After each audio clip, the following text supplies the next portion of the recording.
الله تعالى في كلامك المجيد والفرقانه التوحيد সকলে জবান খুলে পড়ুন আউযু বিল্লাহি মিনাশ শাইতানির রাজিম বিসমিল্লাহির রাহমানির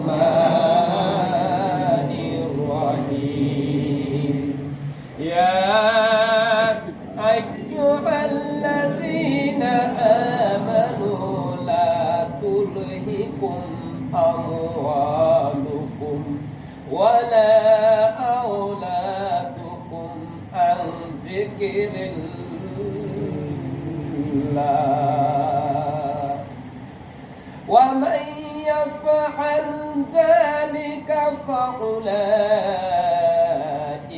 هم الخاسرون اللهم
সাল্লাল্লাহু আলাইহি ওয়াসাল্লাম জিন পরি ও ফেরেশতারা সালাম জানাই সেই নবীর পায়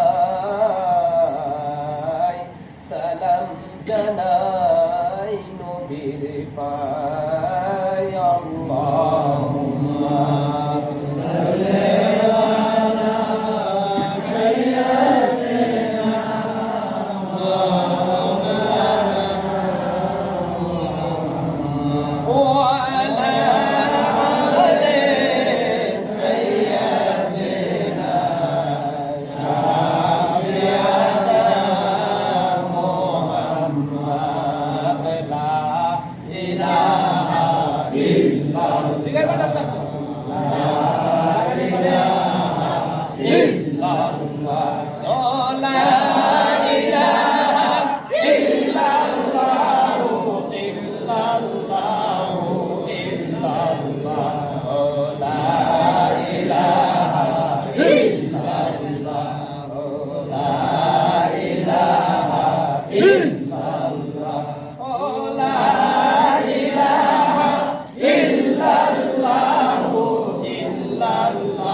কাজে লাগিবে সন্ধ্যাবেলা পানি পানি করে হোসেন পানি পানি করে হোসেন শহীদ হলেন কারবালা লা ইলাহা ইল্লাল্লাহ লা ইলাহা ইল্লাল্লাহ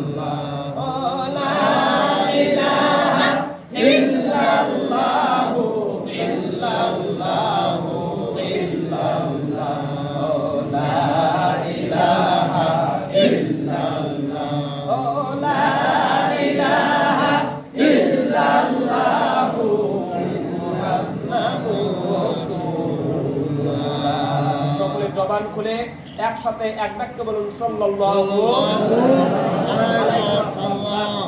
প্রিয় হাজিরিন, যে মহান রব্বুল আলামিন আপনাকে আমাকে ভালোবেসে সুন্দর রেখে সুস্থ রেখে আল্লাহ পাক পারতো করোনা ভাইরাস দিয়ে একেবারে লকডাউনের ভিতরে ফেলায় রাখতে, তাই কিনা?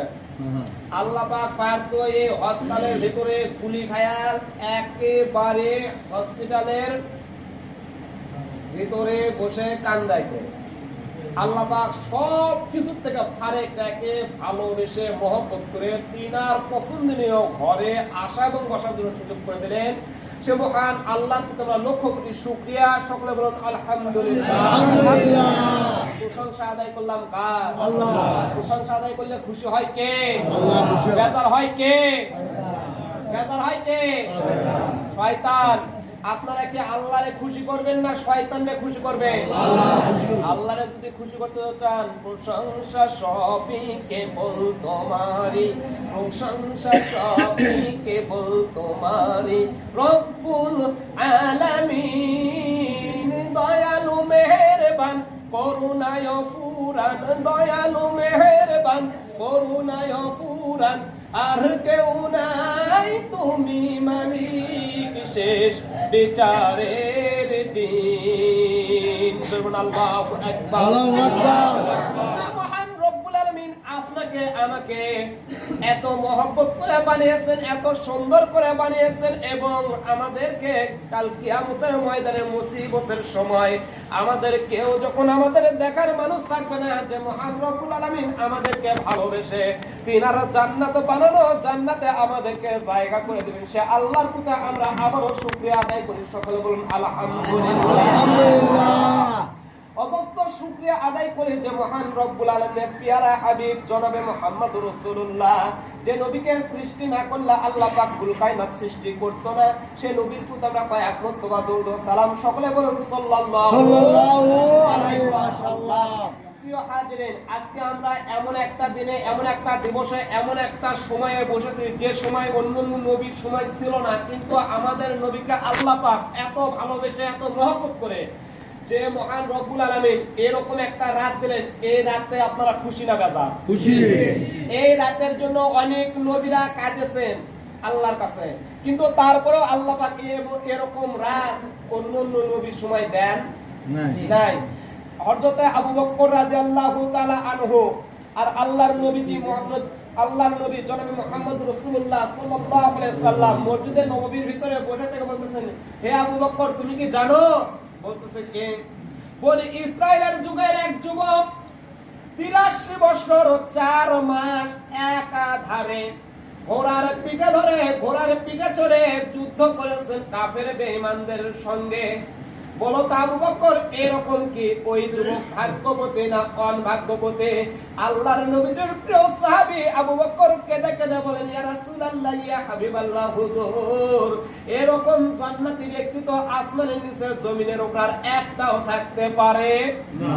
তার কারণ কত বছর? 83 বছর 4 মাস একাধারে ঘোড়ার পিঠে চড়ে যুদ্ধ করেছে কাফেরদের সঙ্গে। আর যে ব্যক্তি যুদ্ধ করে সে ব্যক্তি ইন্তেকাল করার পর সে ব্যক্তি কি হয়?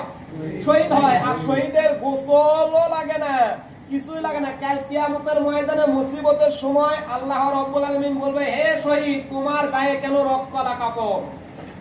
শহীদেরা বলবে, আল্লাহ আমরা এমন একটা সময়ে তোমার দুশমনেরা, তোমার নবীর দুশমনেরা, তাদেরকে কতল করে আমরা শহীদ হয়েছি, ওই জামা কাপড় সহ আমাদেরকে কবর দিয়েছে, আজকে ওই জামা কাপড় নিয়ে আমরা তোমার দরবারে এসেছি। আল্লাহ পাক বলবে, হে আমার বান্দা, তুমি আমার কাছে কি চাও? বলতেছে, আমার এক একটা ক্ষতর কারণে তোমার 1 কোটি তোমার জাহান্নামী বান্দাদেরকে তুমি জান্নাত দিয়ে দাও। সুবহানাল্লাহ। আসতে বলে সুবহানাল্লাহ। কালকে বলে তাই কালকে বলেন এবারে আমার বন্ধুগণ, হযরত আবু বকর রাদিয়াল্লাহু তাআলা আনহু বলেন, ইয়া রাসূলুল্লাহ, ইয়া হাবিবাল্লাহ, হুজুর এরকম ব্যক্তির মতো ভাগ্যবতী, ভাগ্যবান ব্যক্তি আর তো কেউ নাই। আল্লাহর নবীজি বললেন, আবু বকর তুমি হতাশ হইও না, আল্লাহ রাব্বুল আলামিন আমার উপর এমন একটা রাত দিয়েছেন যে রাতের যে রাতের প্রতি কোন বান্দা যদি আল্লাহর কাছে যদি দরবারে পড়ে পড়ে যদি কাঁদে, সিজদায় পড়ে যদি কাঁদে, আল্লাহ রাব্বুল আলামিন ওয়াদা করতেছেন, ও আমার বান্দা তুমি সিজদাতে যখনই বলবা সুবহানা রাব্বিয়াল আলা, তোমার ওই চোখের পানি মাটিতে পড়ার আগে আমি আল্লাহ রাব্বুল আলামিন তোমার জীবনের যতগুলা গুনাহ আছে আমি আল্লাহ পাক শুকনো গাছের পাতার মতো সবগুলা গুনাহ খাতা maaf করে দিয়ে ওয়া ইউবাতিলুল্লাহি সাইয়্যাতিহি ওয়াল হাসানা, ওই পরিমাণ আমি আল্লাহ পাক নিয়ে দিয়ে ভরপুর করে বলবেন সুবহানাল্লাহ। আর কি করব, ওই রাতে তোমরা যদি ইবাদত যদি করো, তোমাদের এক বছরে যতগুলা তোমাদের যতগুলি কাজ করেছো, যতগুলি ভালো কাজ করেছো, যতগুলি খারাপ কাজ করেছো, এরকম রাত কোন নবীর উপর ছিল না, কোন নবীর সাহাবীদের উপর ছিল না। তোমরা একটি বছর যা কিছু তোমরা আমল করেছো আমার ফেরেশতারা তোমার ওই ডায়েরিতে লিখে লিখে রাখছিল। একটি বছর পর আমার কাছে এসে ওইগুলা আমলগুলা আমার সামনে দেয়, আর একটি বছর কি কি কাজ করবা এরকম কাজের জন্য আবার আমার ফেরেশতারা ওই বান্দার উপর নাযিল হয়। আর ওই রাতটা যদি আমার বান্দারা যদি আমার কাছে পড়ে পড়ে যদি কাঁদে, আমি আল্লাহ পাক ওয়াদা দিচ্ছি ওই রাতের বরকতে আমি ওই বান্দার একটি বছরের জীবনের গুনাহ খাতা maaf করে দেই। বলুন সুবহানাল্লাহ। তাহলে সেই রকম রাত আমরা এসেছি, কিন্তু এরকম রাত আমরা পেয়েছি অনেক মানুষ হাসপাতালের বেডে কাতরাচ্ছে, কে তাই কিনা? আজকে আমরা আল্লাহর ঘর মসজিদে আসা এবং বসার জন্য সুযোগ পেয়েছি, অনেক মানুষ কবরের বাসিন্দা হয়েছে। আজকে আমরা এসেছি মুসলমান কি কারণে? আমাদের নিজের ভাগ্য পরিবর্তনের জন্য। আর আজকে মুসলমানদের জন্য যারা জীবন দিল তাদের ভাগ্য আজকে কোথায় পরিবর্তন হবে? কথা বলেন, কথা বলেন। আজকে আমরা এমন একটা সময়ে উপস্থিত হয়েছি যে সময় মুসলমানদের মায়ের কোল খালি হচ্ছে, সেই সময় মুসলমানদের দেখার মতো কেউ নাই। কথা বলতে হবে মুসলমান। আমরা এমন একটা সময় উপস্থিত হয়েছি যে সময়ে মুসলমানদের রক্ত দিয়ে রাজপথ লাল হচ্ছে, একটা মুসলমানের পক্ষে হয়ে বিবৃতি দেওয়ার মতো কেউ নাই। আমরা এমন একটা সময়ে উপস্থিত হয়েছি যে সময়ে আল্লাহর ওলিদেরকে ধরে ধরে পাখির মতো গুলি করে মারতেছে, এটাও দেখার মতো কেউ নাই। আজকে আমরা এমন একটা সময়ে উপস্থিত হয়েছি যে সময় জালিমেরা জুলুম করতে করতে আজকে মুসলমানদের হক্কানি আলিম ওলামা ওলি গয়েস কুতুব পীরদেরকে রাজপথে টেনে নিয়ে আসে পাখির মতো গুলি করতেছে। সেই সময়ে কোনো দরবারে কোনো অহংকারের মতো কোনো আলেম নাই। দরবার ঠিক কিনা? ঠিক। আজকে আমরা এমন একটা সময় উপস্থিত হয়েছি যে সময় রাস্তায় একটা কুকুর বা গরু কিংবা একটা ছাগল মরে থাকলে তার দিকে যেমন দেখার মতো কেউ নাই, আজকে মুসলমানদের মায়ের কোল খালি হচ্ছে তার দিকেও দেখার কেউ নাই। কিন্তু মুসলমান আমাদের ইতিহাস ভুলে গেলে চলবে না। যুগে যুগে মুসলমানদের উপর জুলুম নির্যাতন এসেছে, সেগুলোর থেকে মুসলমানের রক্ত দিয়ে মুসলমান রাজপথ রঞ্জিত করে দিয়ে মুসলমান স্বাধীনতা ছিনাই নিয়ে এসেছে। জোর ঠিক কিনা? আমরা এমন একটা সময় ছিলাম, এই দেশ আমাদের কয়েকটা সময় স্বাধীন হয়েছে। এক সময় হয়েছে ব্রিটিশদের কাছ থেকে, তারপরে হয়েছে পাকিস্তানদের কাছ থেকে। এই যুবক ভাইরা তোমরা জেগেছো, এক এক সময় এক এক নেতারা এসে আমাদেরকে জাগার জন্য বলেছে, আমরা জেগেছি। জেগে আমাদের লাভ হয়েছে না লস হয়েছে একটা আপনারা হিসাব করে দেখেন। যখন ব্রিটিশদের কাছে যখন দেশ যখন ছিল, পাকিস্তানি ওলারা এসে বলতেছে, যুবক ভাইরা জাগো। বলতেছে কেন? বলতেছে 4 আনার লুঙ্গি 5 পয়সার লুঙ্গি আমরা কি 6 পয়সাতে কিনতে কি পারি? আমরা গরিব দেশ, জাগো, ব্রিটিশদের কাছ থেকে দেশ আমাদেরকে নিতে হবে। যুবকেরা জাগলো, ব্রিটিশদের সঙ্গে যুদ্ধ করলো। যুদ্ধ করতে করতে 1947 সনে 17 অক্টোবর কি 13 অক্টোবরের দিকে আমাদের দেশ স্বাধীন হলো। স্বাধীন হওয়ার পরে যুবকরা জেগে কি দেখলো? যে লুঙ্গির দাম ছিল 5 আনাতে 6 আনা, সেই লুঙ্গির দাম হয়ে গেছে 12 আনা। কয় টাকা? 12 আনা। যে শাড়ির দাম ছিল 12 আনা, সে শাড়ির দাম হয়ে গেছে 14 আনা। আবার কয়েক বছর চললো, চলার পরে বলতেছে কি এটাকে মারা যায়? 6 আনার লুঙ্গি, 12 আনা, 12 আনার শাড়ি, 14 আনা লেওয়াজ কেটে যায়। আবার যুবকরা জাগো, আবার জাগা হলো, যুবকরা জাগলো। জাগার পরে পাকিস্তানি হানাদার বাহিনীদের কাছ থেকে আমার দেশ স্বাধীন করলো। ছিল 1.5 টাকার লুঙ্গি, হয়ে গেল 3 টাকা। 3 টাকার শাড়ি হয়ে গেল 10 টাকা। 2 টাকার লবণ হয়ে গেল 40 টাকা। মুসলমানরা বলতেছে আল্লাহ এমন জায়গা যাচ্ছি, এত মানুষের দাম কমে, আমাদের দাম আস্তে আস্তে বাড়ে। আমি বলি বাংলাদেশের যারা হুতুম পেশার চামচিকা যারা আছো, মুসলমানদেরকে আরেকবার জাগিও না। যদি জাগায় তোমার মামু বাড়ি দিল্লি ছাড়া তোমার এই দুনিয়া তার জায়গা হবে না। কথা বলেন। আর যদি ভয় যদি লাগে তাহলে কথা বলার কোনো প্রয়োজন নেই। যদি ধরে আমাকে ধরবে, আপনাদের কি তাই কিনা? ধরলে আমাকে ধরবে, আপনাদের কোনো ভয় নাই। ও মুসলমান, আজকে আমরা ভাগ্য রজনীর রাতে এসেছি। আজকে আমাদের ভাগ্য পরিবর্তন হবে কেমনে? আপনি মুসলমান হলে না খেয়ে আছে, আর আপনি গরুর মাংস দিয়ে রুটি খেয়ে এসে আল্লাহর কাছে কাঁদতেছেন। আল্লাহ পাক বলেছে ওর দাঁড়া মার বুড়ি আগে, ওয়াজ করে করার দাঁড়া বুড়ি মার আগে। ওর প্রতিবেশী না খেয়ে আছে, আর গরু গোশত খায় এসে আমার কাছে কেন দিচ্ছে? আল্লাহর নবীজি বলেন, যে ব্যক্তি আল্লাহর নবীজি বলেন আমার উপর মনে হয় আল্লাহ পাক প্রতিবেশীর হক এমন সিস্টেম আমার উপর জোরদার করেছে, মনে হয় আমার কাছে মনে হয় প্রতিবেশীর হক করে ফরজ করে দেওয়া হচ্ছে, এরকম মনে হতেছিল। আর আজকে আমার আপন ভাই না খেয়ে আছে, আমি তার দিকে কোনো দেখার মতো খেয়াল নাই। আমার একটা ভাই 1 কেজি গরুর মাংস কিনতে পারছে না, আমার বাড়িতে 6 কেজি গরুর মাংস কিনতেছি। আপনাকে 6 কেজি কিনতে কে বলেছে? আপনি 3 কেজি কিনেন, আর 1 কেজি আপনার ভাইরে কিনে দেন। আপনার ভাগ্য পরিবর্তন হবে কেমনে? আল্লাহ রাসূল সাল্লাল্লাহু আলাইহি সাল্লাম বলেন, যে ব্যক্তি এই শবে বরাতের 15 শাবান কোন মানুষের যদি রুজি রোজগারের যদি প্রয়োজন যদি হয়, সে যেন তার আপন আত্মীয় স্বজনকে নিয়ে যেন দাওয়াত করে যেন খিলায়। কি করে? দাওয়াত করে যেন খাওয়ায়। যে ব্যক্তি বেশি বেশি করে খরচ করবেন, আল্লাহ পাকে বেশি বেশি খরচটা আল্লাহ পাক এমন কবুল করবেন, সারা বছর খরচ করবেন, আল্লাহ পাক আপনার ভান্ডার থেকে টাকা প্রায় দেবে না। কিন্তু আপনার আমি তো এগুলো কিছুই করি না। না করার কারণে তো আমাদের ভান্ডার খালি হয়, খালি হয়, এমন খালি হচ্ছে, এমন এখন আগছে পকেট খালি, সব খালি। একটু মহব্বতে দোষে কোন আল্লাহুম্মা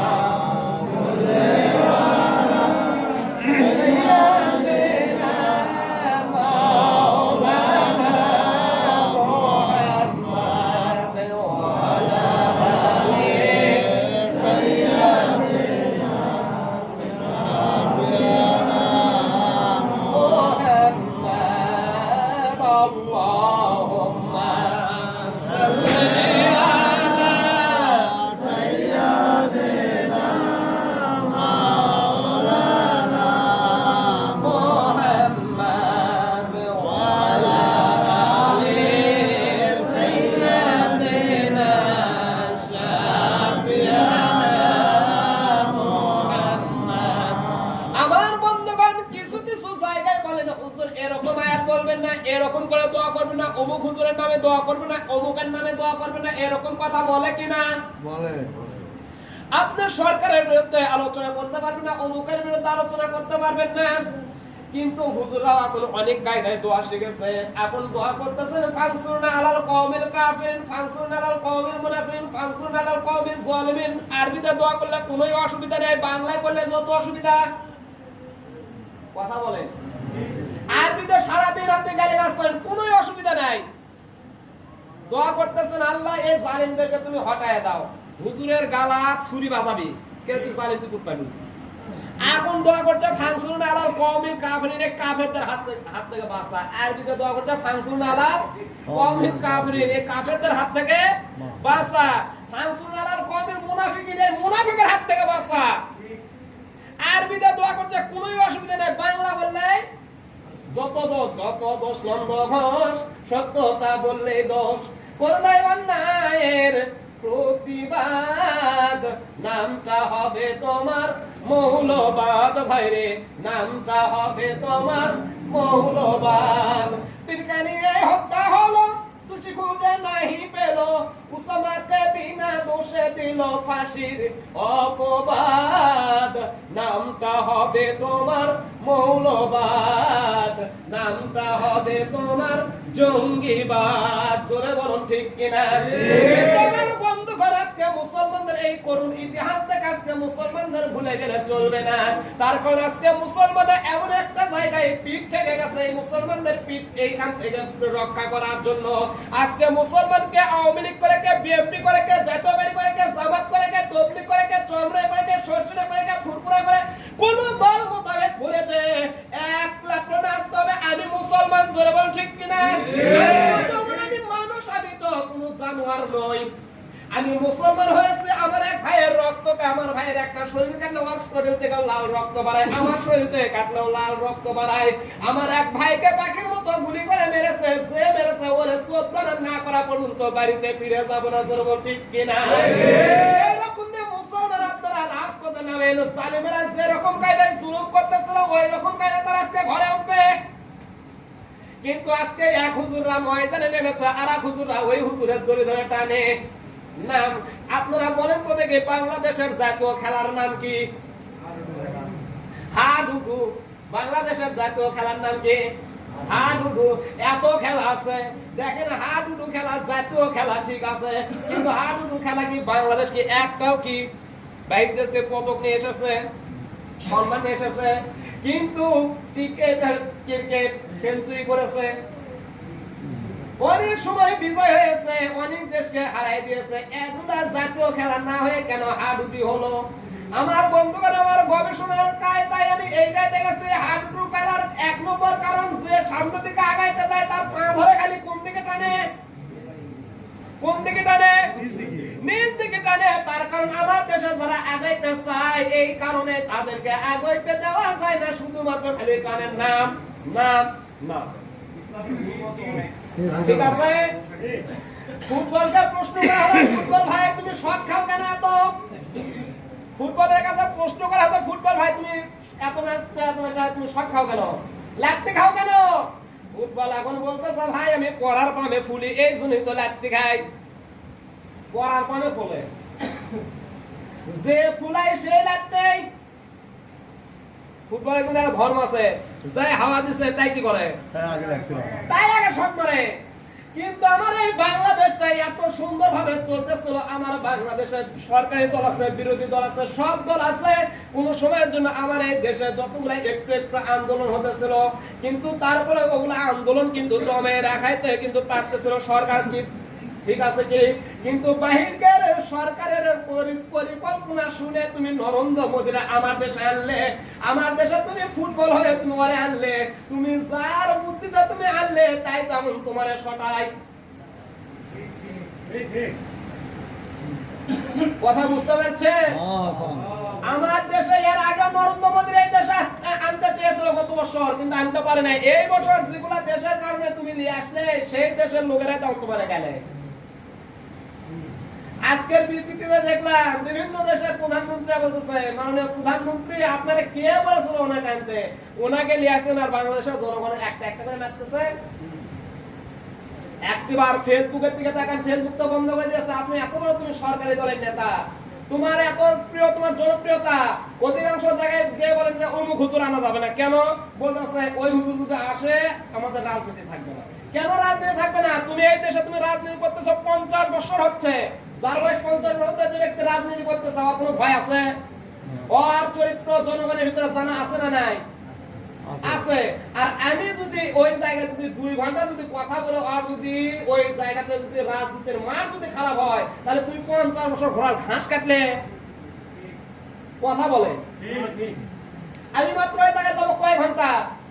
2 ঘন্টা যে কথা বলবো, 2 ঘন্টা কথা বলার কারণে যদি তোমার রাজনীতির মান যদি খারাপ হয়, তাহলে তুমি 50 বছর থাই বললে কি? আমার কাছে দলও নেই, আমার কাছে ক্ষমতাও নেই, আমার কাছে আছে শুধু কোরআন আর হাদিস।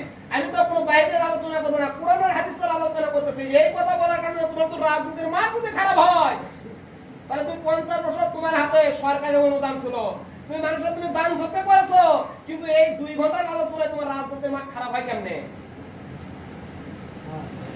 তার কারণ তোমার চরিত্র মানুষ ভালো করে জানে। বলেন তো দেখি, হুকুম পেশার চামচিকা এরা কখন বাড়ায়? দিনের বেলা। কেন পায় না? কথায় বুঝতে পারছেন না? ভালো লাগছে না? বলেন তো দেখি, এই হুতুম পেশার চামচিকা বাড়ায় হলো রাতের বেলা। এই হুতুম পেশার চামচিকা বের হয়ে মানুষের কি উপকার করে না অনুপকার করে? অনুপকার করে। কিরকম? কারো যদি কলা পাকে থাকে ওইটা খায়, কারো যদি সুপারি পাকে থাকে ওইটা খায়।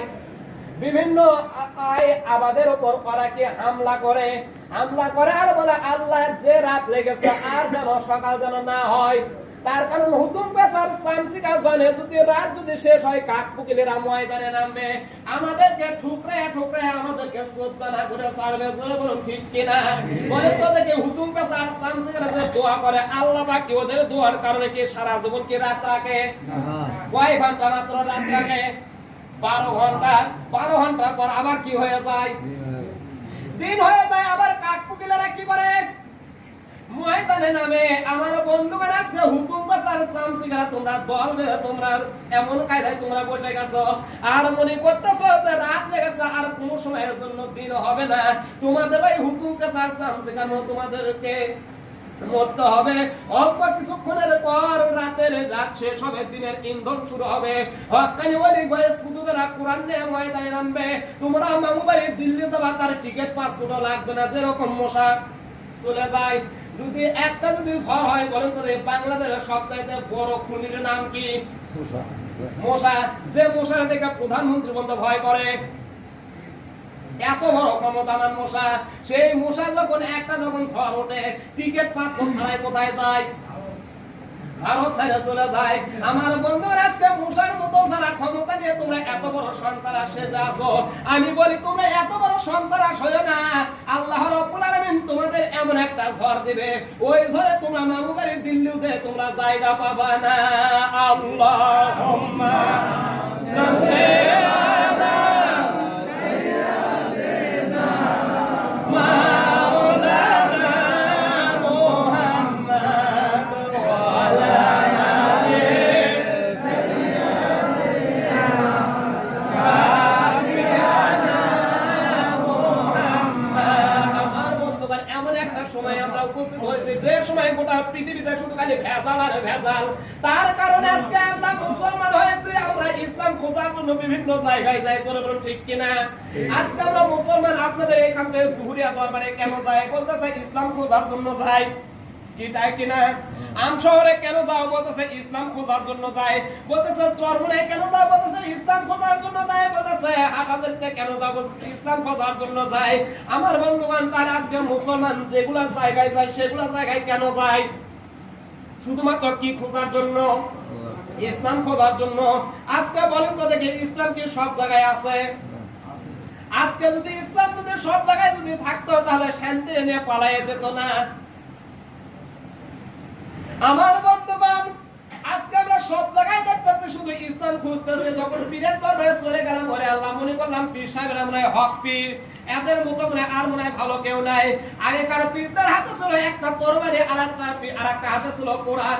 হয় কোরআনের আইন মেনে নাও, না হলে তোমাদেরকে কি দিয়ে ফয়সালা হবে? তরবারিতে ফয়সালা হবে। তার কারণে আমাদের পার্শ্ববর্তী এসেছিল শাহ সুলতান বলখি রহমাতুল্লাহ আলাই। তিনি এসেছিল গৌর গোবিন্দর বিরুদ্ধে কিনে যুদ্ধ করার জন্য কোরআন আর তরবারি। আজকে আমাদের সময় ছিল, সেই সময় ছিল তরবারি, আর আজকে আমাদের সময় লাগে একটা লাইট আর একটা ব্যাটি। ব্যাটিখানে মুরিদরা নিয়ে আয়। তাহলে পীরের ভিতরে দেখা গেছে কি ভেজাল? কথা বলে না। পীরের ভিতরে কি সবগুলো নাই, কিন্তু কথাটা বোঝানোর জন্য। তাই পীরের ভিতরে কি ভেজাল? মনে করলাম জামাত ইসলামের ভিতরে যাই, ওরে আল্লাহ, জামাত ইসলামের ভিতরে যে দেখলাম সবগুলো রাজাকার, তাহলে এর ভিতরে কি ভেজাল?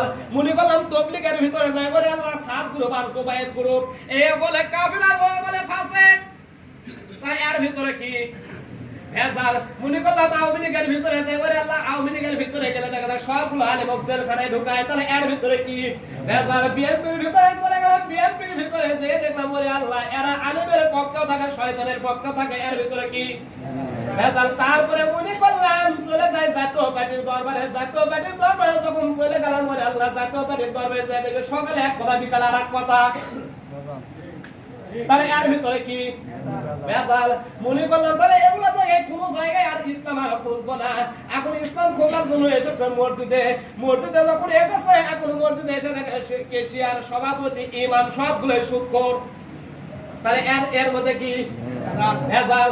আমরা মনে করলাম তাহলে সব জায়গায় যখন ভেজাল এখন চলে যাবো মাদ্রাসায় যে শিক্ষা নেব, ওরে আল্লাহ মাদ্রাসায় যখন চলে গেলাম যে দেখি ম্যানেজিং কমিটির শিক্ষককে ডেকে বলে 30 লাখ টাকা যদি না যদি দিতে পারো তাহলে তোমার শিক্ষকতা তোমার থাকবে, তাহলে এর ভিতরে কি ভেজাল। তাহলে গোটা পৃথিবীতে যখন ভেজাল যখন ঢুকে গেছে বলতেছে আল্লাহ এখন আমরা কি করব, এখন ভালো মানে একটু 60 টাকা দরের কাটারি ভোগ চাউলের একটু ভাত খায় ঘুমাই, কাটারি ভোগ চাউলের ভাত খাবার যে একটা আটির পরে দাঁত কাটা ভেঙে, তাহলে তেলের ভিতরে কি ভেজাল। আমার বলতে তাহলে গোটা পৃথিবীতে যখন ভেজাল যখন শুরু হয়ে গেছে এখন বলতেছে এই জীবন আর রাখবো না, তাহলে ভেজালের দুনিয়া তার থাকবো না, তার কারণ এই দুনিয়া তার থাকবো না। এরপরে একটা গ্যাসের ট্যাবলেট খেয়ে গেছে মরে যাবে, আমার বন্ধুগণ ছেলে পেলে নিয়ে যায় হাসপাতালে ভর্তি করেছে, 3 দিন হলে হাসপাতালের বেডে কাতরাচ্ছে কিন্তু মৃত্যু হয় না, গ্যাসের ট্যাবলেটের মধ্যে কি ভেজাল। তাহলে সারা পৃথিবীতে যখন ভেজাল সৃষ্টি হয়ে গেছে শুধুমাত্র কেবলমাত্র একমাত্র ভেজাল নাই কাতে কোরআনে, তাহলে সেই কোরআন থেকে যদি কথা বলে আর আপনারা যদি শোনেন তাহলে আমরা ভেজাল মুক্ত মানুষ হতে পারবো, বলেন ঠিক কিনা।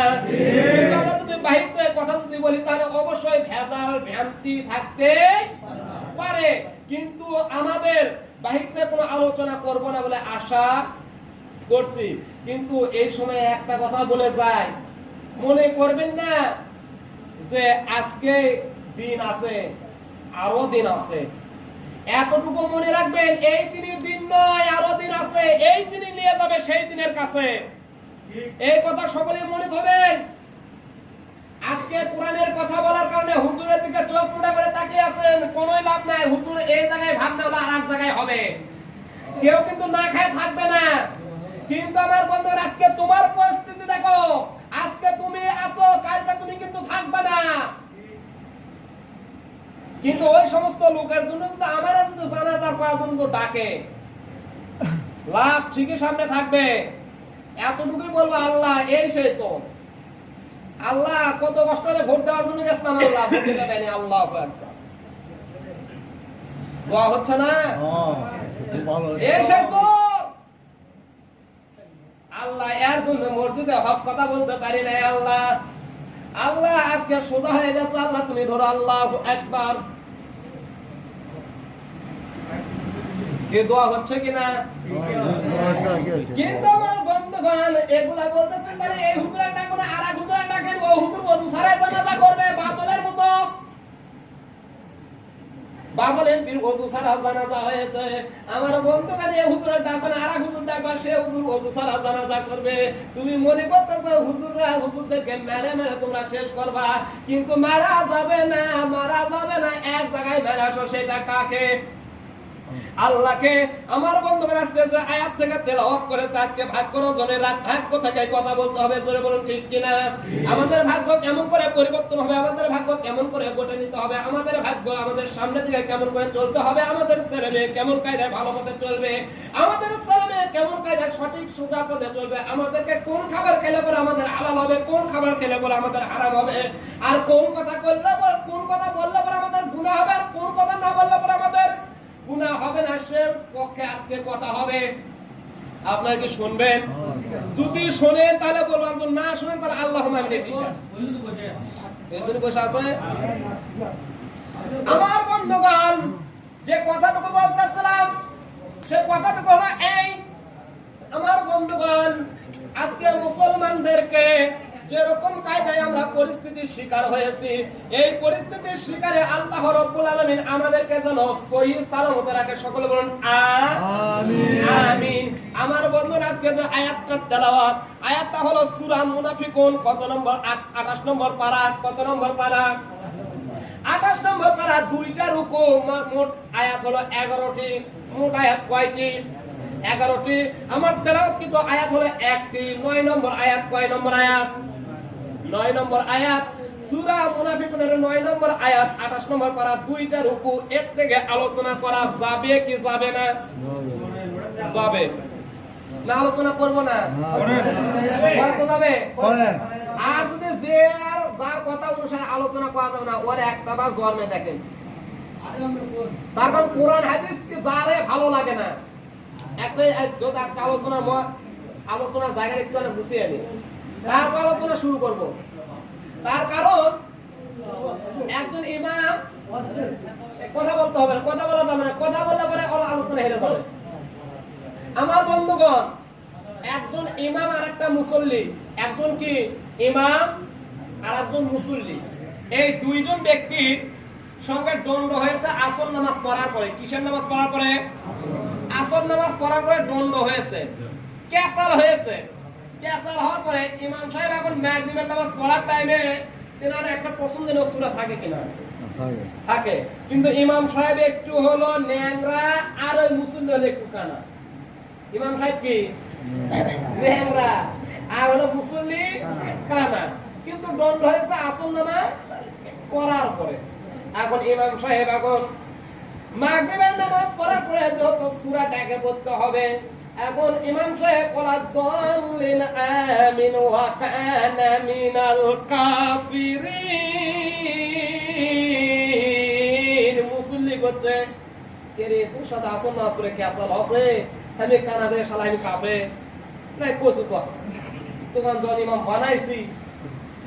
এরপরে চলে গেছে আবার এশার নামাজের টাইম, আবার বলতেছে ওয়া কানা মিনাল কাফিরিন। মুসল্লি বলতেছে কে রে, বারবার তুই আমাকে কাফের বানাচ্ছ।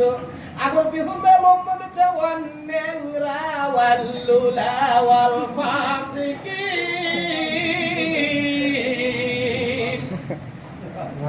ওয়ান নাংরা ওয়াল লুলা ফাসিকিন, আমি কানা যদি কাফের হয়, তুই নাংরা, তুই কাফের ফাসিক।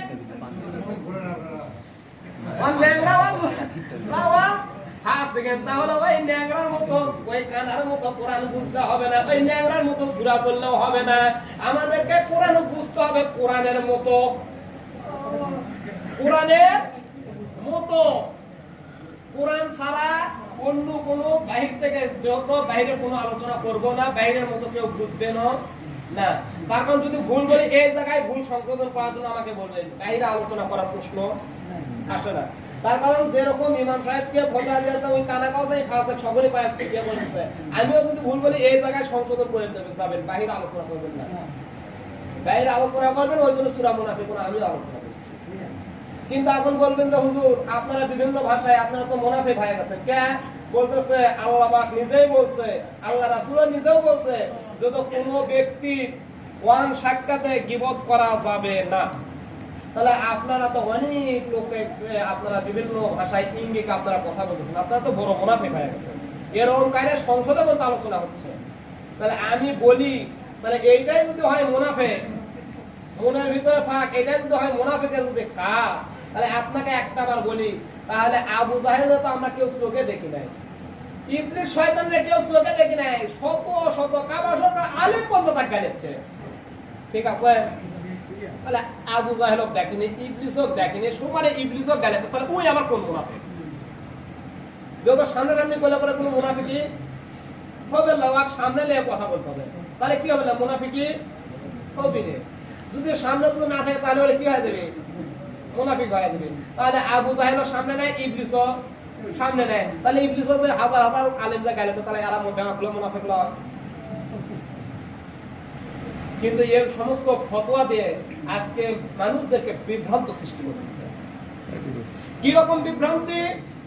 আজকে বলতেছে যে অমুক কায়দার অমুক হুজুরে গালি দেওয়া যাবে না, অমুক লোককে গালি দেওয়া যাবে না, অমুক পীর সাহেবকে বকা দেওয়া যাবে না, অমুক আলেমের পক্ষে দোয়া করা যাবে না, অমুক পীরের পক্ষে আলোচনা করা যাবে না। কেন আলোচনা করা যাবে না? বলতেছে ওনারা রাষ্ট্রদ্রোহী। কি দ্রোহী? রাষ্ট্রদ্রোহী। এই জন্য আলোচনা করা যাবে না। কেন? বলে তারা কোরআনের কথা বলে। কোরআনের কথা বলার কারণে ওরা হয়ে গেছে রাষ্ট্রদ্রোহী। আর এই শুধুমাত্র কোরআনের মধ্যে হাদিসের মধ্যে দূরবীন যন্ত্র খুঁজে দিলে পরেও একটা আয়াতের বউ নেই, ইসলামের হর্ষও নেই। ও হলো ইসলামিক চিন্তাবিদ। ও কি ইসলামিক চিন্তাবিদ। এমন চিন্তা করছে কোরআন হাদিসের কোনো জ্ঞান নেই। দিনের নবী মুস্তাফার রাস্তা দিয়ে হাঁটা যায়, হরিণ একটা বাধা ছিল গাছেরই তলায় গো, এরকম আলোচনা হয় কিনা? এগুলো হাদিসের সনদ মতন কিচ্ছুই নাই। আর মুসলিম হাই রে কাঁদতেছে রে, হাই রে আল্লাহ কেন এ হরিণ গায়ে বাধা রাখলো, কেন রাখলো? ওকে বোঝানো হরিণের বাচ্চা আছে। এগুলো সোনার গ্রাম মধ্যে মানুষ কান্দে সয়লাভ করে পারবে, কিন্তু এগুলো কোনো হাদিসের সনদ মতন কিচ্ছু না, এখানে মন করা কথা। আমার বন্ধুগণ, আরে হরিণ হরিণ আবার বলতেছে বেঈমান বাঘ আর বেঈমান সাপ। আরে বেঈমান বাঘ আর বেঈমান সাপ, তাহলে বাঘের কোনো বেঈমান আছে? সাপের কোনো বেঈমান আছে? তাহলে সাপ আর সাপ যদি বেঈমান হয়, বাঘ যদি বেঈমান হয়, তাহলে তারা নাম যাবে তারা। তাহলে তো তার কথা, তারা মুসলমানরা বেঈমান জান্নাতে যাওয়ার কথা। এখন এরা হুজুর ওয়াজ করতেছে বাজান, এতদিন বিভিন্ন ভাষায় ওয়াজ করেছে, আজকে ওয়াজ করবে একটা পাতার ওয়াজ। কিসের ওয়াজ করবে? পাতার ওয়াজ। এখন বলতেছে কেমন কায়দায় পাতার ওয়াজ করবেন? বলতেছে এই পাতা যদি পানিতে নামে তাহলে কুমির হয়, আর যদি শুকনায় যদি পড়ে তাহলে বাঘ হয়। কি হয়? বাঘ হয়। শুকনায় যদি পড়ে বাঘ হয়, আর পানিতে পড়লে কি হয়? কুমির হয়। এখন একটা মুসল্লি ছিল একটু জ্ঞানী, একটু বুদ্ধিমান, এখন বলতেছে হুজুর অর্ধেক পানি তার অর্ধেক হলো শুকনায়, তাহলে এই পাতা এখন কি হয়? কথাটা বুঝে, যদি পানি পড়লে যদি কুমির হয়, আর ডানায় যদি পড়লে কি হয়? বাঘ হয়। তাহলে এটার অর্ধেক পানি তার অর্ধেক শুকনায় আছে, তাহলে এটা এখন কি হবে? আমার বন্ধুগণ, সেরকম কায়দায় কোনো কথা হবে না। আমার বন্ধুগণ, আল্লাহ রাব্বুল আলামিন সূরা মুনাফিকুনের ভিতরে বলেন, ইয়া আইয়ুহাল্লাযীনা আমানু লা তুলহিকুম ওয়ালা আওলাদুকুম আন যিকরিল্লাহ। জোরে বলুন আল্লাহু আকবার। ইয়া আইয়ুহাল্লাযীনা আমানু, ওহে ঈমানদারেরা। কাদেরকে ডেকে ডেকে বলতেছেন আল্লাহ? ঈমানদারদেরকে ডেকে ডেকে বলতেছেন ওহে ঈমানদারেরা। আল্লাহ পাক কিন্তু এই জায়গায় কিন্তু বেঈমানরা ডাক দেয় নাই, মুসলমানদেরকে ডাক দেয় নাই, আল্লাহ পাক ডাইরেক্ট ডাক দিয়েছেন ওহে ঈমানদারেরা। এখন ঈমানদার বলতে আমরা বুঝি যে ব্যক্তি 5 ওয়াক্ত নামাজ পড়ে, যে ব্যক্তি ইয়া বড় জুব্বা, ইয়া বড় পাগড়ি, ইয়া বড় সালসা বানা, তাই হলো ঈমানদার, তাই কি না? কিন্তু আল্লাহর নবীর ভাষায় যে ব্যক্তি আল্লাহরে বিশ্বাস করে সেই হলো ঈমানদার। আল্লাহ এবং নবীর যে ব্যক্তি মানে এবং বিশ্বাস করে সে কি? ঈমানদার। তাহলে আমরা সকলেই তো ঈমানদারের ভিতরে আছি। আমাদের মাকে গালি দিলে আমরা সহ্য করতে পারি, আমাদের বাবাকে গালি দিলে সহ্য করতে পারি, কিন্তু ফ্রান্সের মতো কুলাঙ্গা যদি নবীর বিরুদ্ধে যদি কটূক্তি করে আমরা মুসলমান সহ্য করতে পারি না। জবাব ঠিক কিনা? আমাদের মুসলমানদের কোরআনের গায়ে যদি কেউ হাত লাগায়, ভারতের নরেন্দ্র মোদী তোমার অত বড় দেশ হয়েছে, আমরা মুসলমান কোনো সময়ের জন্য ভয় করি না। জবাব ঠিক কিনা? আমাদেরকে বলা হয় আমরা তোমাদের বন্ধু দেশ। কেমন বন্ধু দেশ? একটা পাকিস্তান তোমাদের বলে শত্রু দেশ। পাকিস্তানের ওই সেনাবাহিনীরা এসে তোমার ভারতের তোমার সেনাবাহিনীদেরকে মারে, জনগণদেরকে মারে। তোমরা এত বড় ভারত হচ্ছে, পাকিস্তানের একটা পিঁপড়া মারতে পারো না। তোমার শত্রু দেশের লোকেরা এসে কারে মারে? ভারতের লোকদেরকে মারে, কিন্তু ভারত থেকে একটাও সেনাবাহিনী যা পাকিস্তানের ভেতরে মারতে পারে না। আরে আল্লাহ এমন বন্ধুত্ব করলাম, ফেলানিরা মারে তার কাটায় ঝুলে রাখে, বন্দুকের মারে। কি বন্ধুত্ব করলাম? কথাটা একটু আকারে নিতে একটু বুঝে নেবেন। আমরা এত বড় বন্ধু হলাম, আমাদেরকে ধরলে ফেলে প্যাকেট মতো গুলি করে মারে, আর শত্রু দেশের লোকেরা গ্রামের ভিতরে এসে মারে, তাদেরকে তুই করে কথা বলতে পারে না। তাহলে বলে তো দেখি বন্ধু আমরাই না ওরাই? ও মুসলমান, তোমাদের জ্ঞান কবে খুলবে? তোমরা কেন বুঝো না যে এই ভারত শুধু আমাদের শুধুমাত্র মুখ রুচি কথা বলে তোমার গ্যাসটুকু চুরি করার জন্য, তোমার কয়লাখানা চুরি করার জন্য। তার কারণ ভারতের কয়লা এই মুহূর্তে বিক্রি হয় তোমার 13,000 টাকা টন, আর বড় পুকুরের কয়লা বিক্রি হয় 24,000 টাকা টন। সব চাইতে এই মুহূর্তে বাংলাদেশ দেশের ভিতরে সবচেয়ে দামি কয়লা হলো ইন্দোনেশিয়ার কয়লা। ইন্দোনেশিয়ার কয়লা যেহেতু আমার বাড়ি ইটার ভাটার গরত, তারপর এই বিষয়ে আমি ভালো জানি। তারপর ইন্দোনেশিয়ার কয়লা দিয়ে যদি 1 টন কয়লা দিয়ে যদি পুরা যায় 22,000 ইট, আর বড় পুকুরের কয়লা দিয়ে 1 টন কয়লা দিয়ে পুরা যায় হলো আপনার 42,000 ইট। তার কারণ হলো আমার বন্ধু ওদের তোমার মুখ রুচি কথা বলতেছে, তোমার কয়লাকে চুরি করার জন্য, গ্যাস নেওয়ার জন্য, অন্য কোনো কারণে নয়। তারপর আজকে তুমি এগুলো তুমি বন্ধ করে দাও, তোমার 2 চোখের বালি মনে করবে। এত যদি তোমার বন্ধু যদি ভাবতো তাহলে তোমার নদীর পানি আটকাছে কে?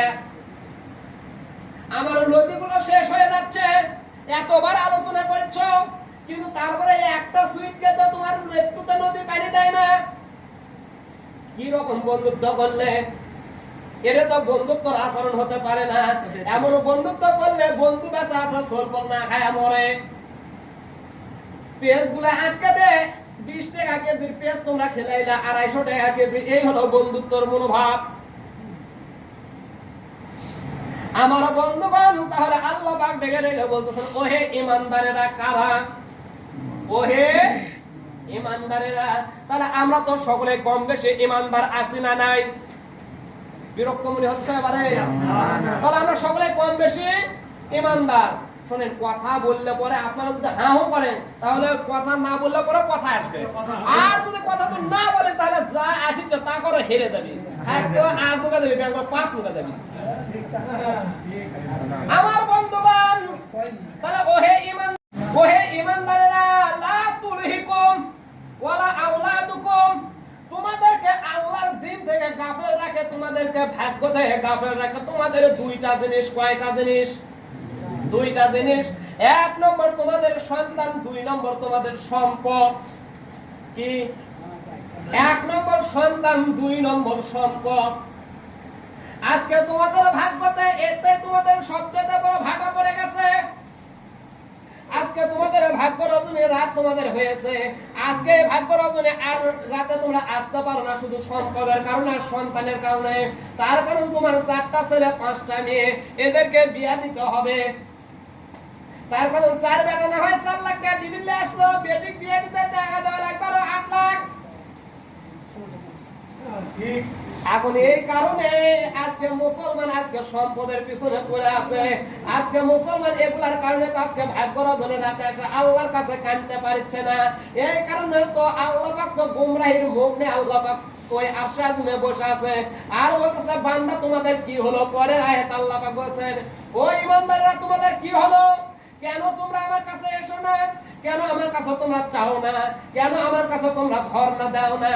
তার কারণ তোমরা যদি ধর্ণা যদি না দাও, আমি আল্লাহ পাকের ঠেকাও পড়ে যাই নাই, তোমাদের ওই রাতের বেলায় ঘুমিয়ে থাকবা টুই ফাইরে দিয়ে সম্পদ দেব। আল্লাহ পাকে ঠেকা পড়ে গেছে। আপনি ঘর শুতে থাকবেন আর টুই ফাইরে দিয়ে আল্লাহ পাক ঠেকা দিয়ে যাবে। আমার বন্ধুগণ, ওই বনি ইসরাইলের মতো কথা বলতে হবে। তার কারণ বনি ইসরাইলের মুসলমানেরা হযরত মুসা আলাইহিস সালাতু ওয়াস সালামকে ডেকে ডেকে বলেন, ও মুসা, তোমার আল্লাহর কথা অনুসারে সবচেয়ে বড় শয়তান ফিরাউনরে মেরেছি। কারে মারছি?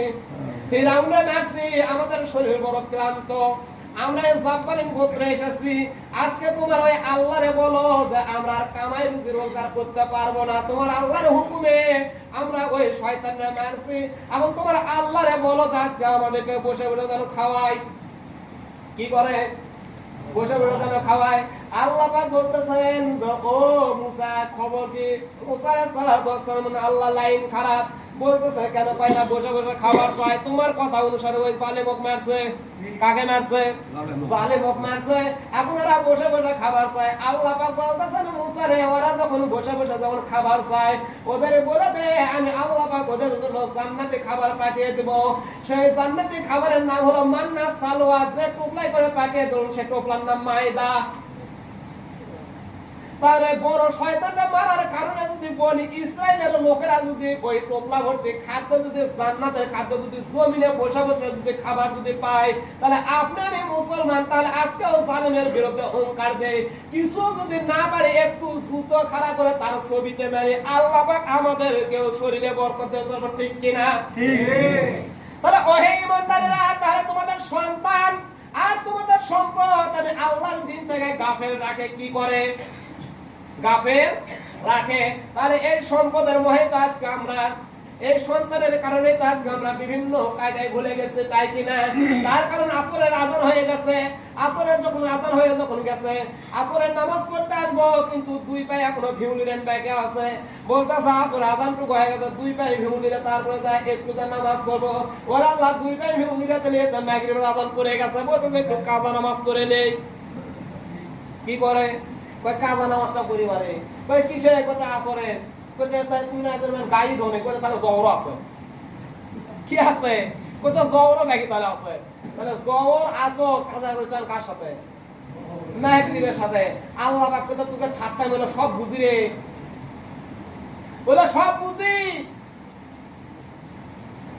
এখন তোরা চুল যায় আমি মাগরিবের সাথে কাজা পড়বো, এখন সুবহান রাব্বিল আলা বলতে পারে না, এখন 40, 50, 80 বড় বয়স হয়ে গেছে, এখন সুবহান রাব্বিল আলা বলতে যাব, সুবহান রাব্বিল আলা, সামি আল্লাহু লিমান হামিদা বলতে পারে না, সামি আল্লাহু লিমান হামিদা, কিছু নাই। ওই ব্যক্তি করে ভিউনিরা আর আল্লাহ পাকে ডাকতে গেলে তোমার জিবে এখন তোমার ফেলে না। তার কারণ তোমার ওই যুবক বয়স যখন তোমার ছিল, তুমি বিভিন্ন ম্যাগাজিন দেখে তোমার যুবক কালটা তুমি শেষ করেছো, বিভিন্ন যাত্রার প্যান্ডেলে যা তোমার যুবক কালটা তুমি শেষ করেছো। আর যে টাইমে তোমার শরীর চলে না, নিজের বউ দেখে পায় না, নিজের ছেলেও দেখে পায় না, কাম না করলে ভাত হয় না, সেই সময় আছো আল্লাহর কাছে। আল্লাহর কাছে সে ধর্ণা দিছে। এখন যখন চামড়া ছিল টাইট, আল্লাহর কাছে করছো ফাইট, যখন হচ্ছে চামড়া হচ্ছে ঢিল, আল্লাহর সাথে লাগাছো মিল। আল্লাহ করছে আমি পুরো করে আমি বন্ধু বানাবো না, অত বড় ঠেকা আমার বলে পাইনি। তার কারণ যে সময়ে বন্ধুত্ব করার দরকার কার সঙ্গে? আল্লাহর সঙ্গে। তার কারণ আজকে আমি যুবক আছি, আজকে যদি আজকে সবে বরাতের রাত, সবচাইতে বড় ভাগ্য রজনীরা, আজকের এই রাতে যদি আল্লাহর কাছে যদি পড়ে পড়ে যদি কাঁদি, সারা রাত যদি পড়ে পড়ে যদি কাঁদি, একটা বারের জন্য মনে হবে না একটু পেশাব খানায় যায় কিংবা পায়খানায় যায়।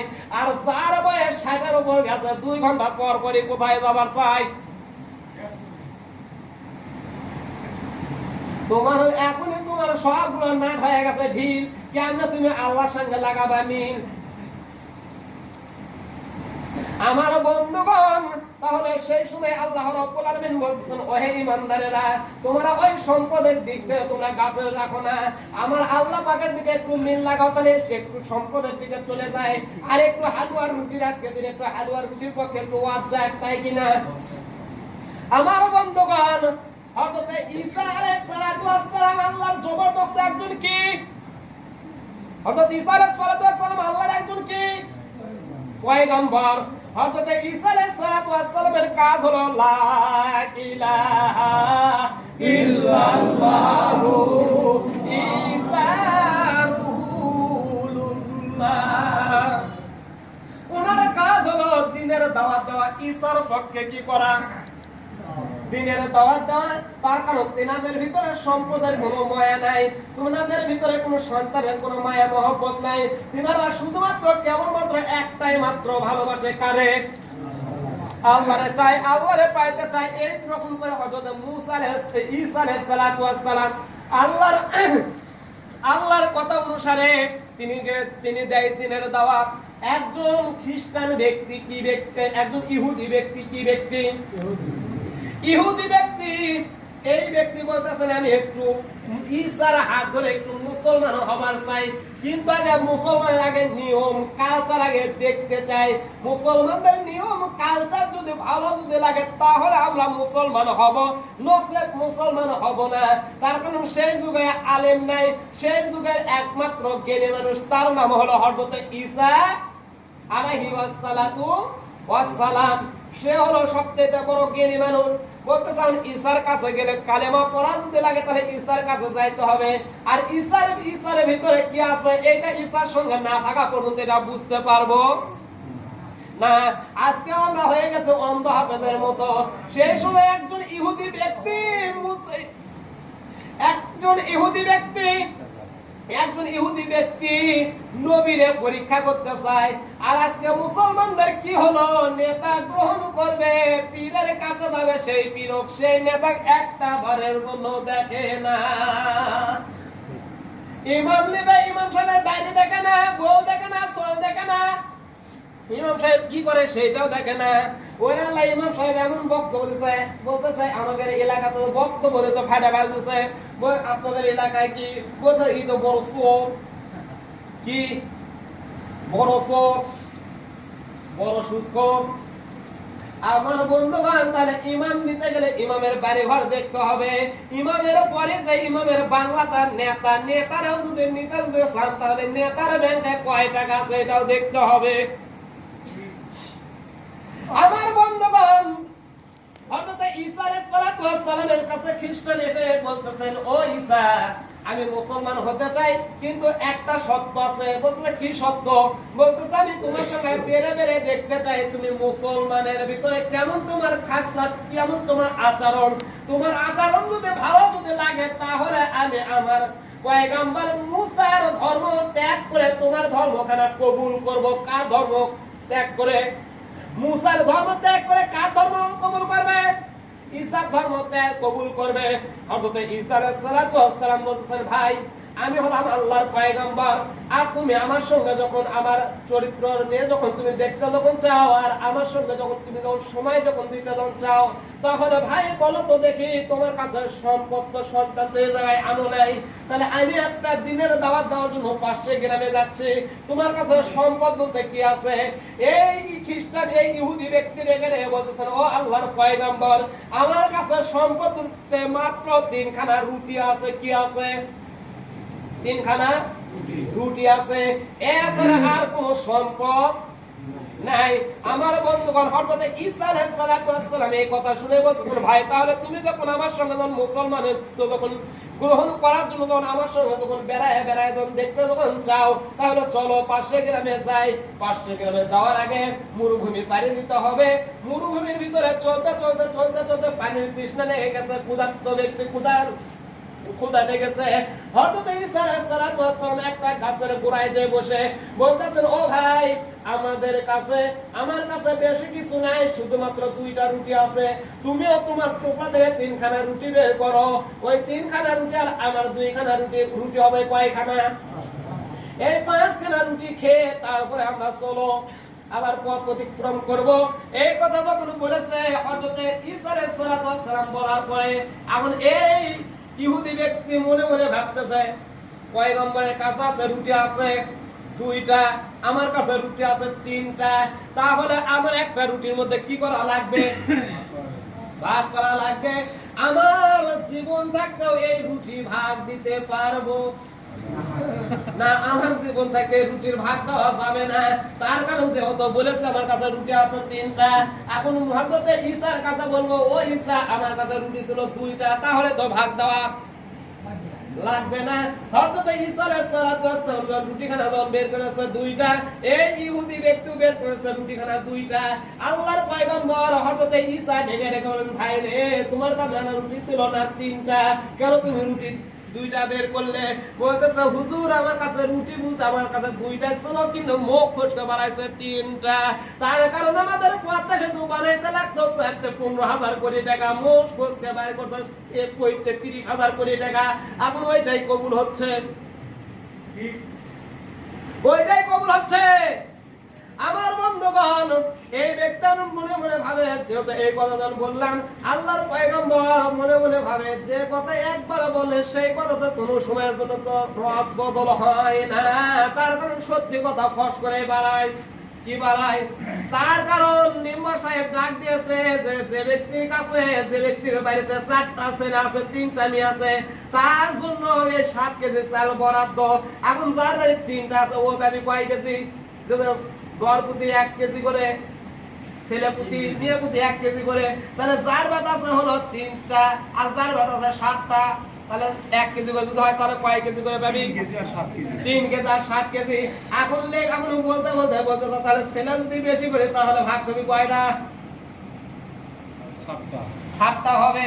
আমার বর্তমান নিম্বা সাহেবকে বলতেছে, নিম্বা সাহেব আগে গণি এবার তোর সোল গনা লাগবি, ওর কি গনা লাগবি?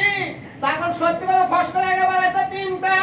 এখন হঠাৎ মুসা ঈসা আলাইহিস সালাম ডেকে ডেকে বলেন সত্যি কথা ফস করে এবারে মিছা কথা বলে গেলে একটু থতমত করতে হয়। তার কারণে এই কথার পিছনে আরেকটা 7টা মিছা কথা লাগবে এটাকে সাজানোর জন্য। এখন ঈসা আলাইহিস সালাম আল্লাহর পয়গম্বর, এই ব্যক্তি মনে মনে ভাবে বন্ধু রে তুমি যখন আমার সঙ্গে যখন ঠাট্টা যখন করলা, আমার সঙ্গে যখন মিথ্যা কথা যখন বললা, আমি যখন আল্লাহর পয়গম্বর এই রুটির হুতিস না নেও আমি আল্লাহর পয়গম্বর ছাড়ব না। আল্লাহ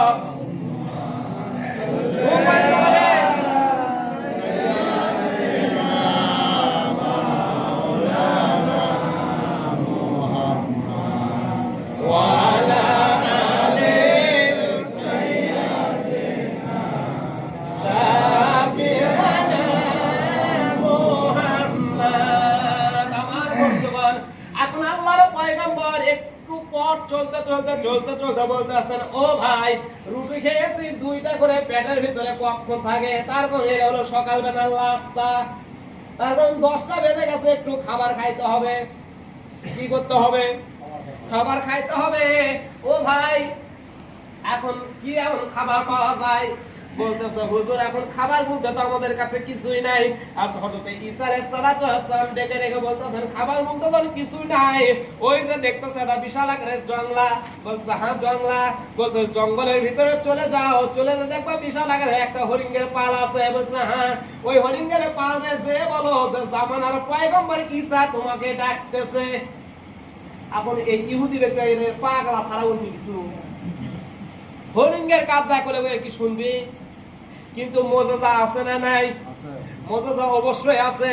আমার বন্ধুগণ এই ইহুদি ব্যক্তি চলে গেলেন হরিণের কাছে মজাদা দেখার জন্য ইনি পয়গম্বর কিনা। হরিণের কাছে যে বলেছেন ও হরিণ তোমাকে আল্লাহর পয়গম্বর ঈসা তোমাদেরকে ডাকতেছে। যেই না বলেছে হরিণ এক দৌড়ে ঈসা আলাইহিস সালামের কাছে চলে গেছে। এই ইহুদি ব্যক্তি পাশে পাশে পাশে আস্তে আস্তে হযরত ঈসা আলাইহিস সালামের কাছে এসে গেছে। ঈসা আলাইহিস সালাম ডেকে ডেকে বলেন ভাই তোমার এর ভিতরে কোন হরিণটা পছন্দ? বলে কেন? বলতেছে ওই হরিণকে ধরো। হরিণ একটা পছন্দ করে হরিণকে ধরা হলো। ওই হরিণ ধরে বলতেছে জবাহ করো। হরিণকে জবাহ করা হলো। হরিণের গোশতখানা কাবাব পেরিয়ে ওই ইহুদি ব্যক্তির জামানার পয়গম্বর ঈসা পেট পূর্ণ করে খেলেন আর বললেন ভাই হরিণের মাংস খাও কিন্তু হাড় খেও না। কি খেও না? হাড় খেও না। হরিণের মাংস দুইজনে পেট পূর্ণ করে যখন খেলেন খাওয়ার পরে বলতেছেন ভাই আবার এই হাড়গুলা দাও। হাড়ের জায়গায় নাগায়া দিয়া ঈসা আলাইহিস সালামের কাছে ছিল একটা লাঠি। এই লাঠিখানা নিয়ে ওই হরিণের হাড়ের পরে বললেন কুম বিসমিল্লাহ। যেই না বলেছে কুম বিসমিল্লাহ সঙ্গে সঙ্গে হরিণ যেরকম জিন্দা ছিল ওই রকম হরিণ আবার জিন্দা হয়ে গেছেন। যখন সুবহানাল্লাহ। আমার বন্ধুগণ হযরত ঈসা আলাইহিস সালাম ডেকে ডেকে বলেন ভাই আমাদের পেট এত বড় ক্ষুধার্ত ছিল কিন্তু বলো তো দেখি এই ক্ষুধার্ত পেট অনুসারে যে আল্লাহ পাক তোমাকে আর আমাকে এত ক্ষুধার্ত পেটে একটা হরিণের গোশত কাবাব বানায় খিলাইলো ওই আল্লাহর কসম করে বলো তো দেখি তোমার কাছে রুটি একটা ছিল না 2টা ছিল? এখন এই ব্যক্তি কে রে রুটি গেল সকালবেলার কাহিনী আমার এই গোশত খাওয়ার বাবার রুটির কাহিনী। আর এখন যদি বলি যে আমার কাছে রুটি 3টাই ছিল তাহলে ঈসা আলাইহিস সালাম মিথ্যা বেদে হওয়ার দরকার নাই। যেহেতু যেটা সকালে হয়ে গেছে ওটা সকালেই থাক, ঈশাদার হবার চাইনি। আমার বন্ধুগণ এই কথা যখন বলার পরে বলতেছে হুজুর আমার কাছে রুটি 2টাই ছিল 3টা ছিল না। হযরত ঈসা আলাইহিস সালাম মনে মনে ভাবে তার কারণ সত্যি কথা কি করে বাড়ায় ফাঁস করে বাড়ায়। হযরত ঈসা আলাইহিস সালাম আবার পথ চলতেছে। পথ চলতে যখন চলে যাওয়ার পরে দেখে একটা জন্ম অন্ধত্ব ব্যক্তি। কি অন্ধত্ব ব্যক্তি? জন্ম অন্ধ ব্যক্তি, জন্ম থেকে চোখ অন্ধ। হযরত ঈসা আলাইহিস সালাম ডেকে ডেকে বলেন, ভাই তুমি কতদিন ধরে অন্ধ? বলতেছে, জন্মের পর থেকে আমার এই পৃথিবীকে দেখি নাই, আমার গর্ভধারিণী মাকে আমি দেখি নাই। বলতেছে, তুমি কি তোমার চোখকে কি ভালো করে নিতে চাও? বলতেছে, হ্যাঁ নিতে চাই। বলতেছে, তাহলে একটু দাঁড়াও। মুসা আলাইহিস সালামের জামার পকেটে ওই লাঠিখানা দিয়ে বলছেন, কুম বিসমিল্লাহ। যেই না বলেছে কুম বিসমিল্লাহ, সঙ্গে সঙ্গে ওই জন্মন্ধ ব্যক্তির চোখ ভালো হয়ে গেছে। কি হয়ে গেছে? ভালো হয়ে গেছে। এখন ঈসা আলাইহিস সালাম ডেকে ডেকে বলেন, ভাই বলো তো দেখি যে আল্লাহ পাক একটা জন্ম অন্ধত্ব ব্যক্তির চোখ ভালো করে দিল, ওই আল্লাহর কসম করে বলো তো দেখি তোমার কাছে রুটি 2টা ছিল না 3টা ছিল? চলতে চলতে দেখে একটা লোকের 4টা ছেলে, বাপ একটু বৃদ্ধ মানুষ দুনিয়াতে বিদায় হয়ে গেছে। কি হয়ে গেছে? বিদায় হয়ে গেছে। ছেলেগুলা মায়া কান্নায় কাঁদতেছে। কি কান্নায় কাঁদতেছে? হযরত ঈসা আলাইহিস সালামের মনের ভিতরে দয়া হয়ে গেল। হযরত ঈসা আলাইহিস সালাম ডেকে ডেকে বলতেছেন, ভাই তোমরা কেন কাঁদো? বলতেছে, হুজুর আমার বাবা আমাকে এতই না আমাদেরকে ভালোবাসতো, এতই না মহব্বত করতো, কিন্তু আজকে আমার বাবা দুনিয়াতে বিদায় হয়ে চলে গেছে। কি হয়ে গেছে?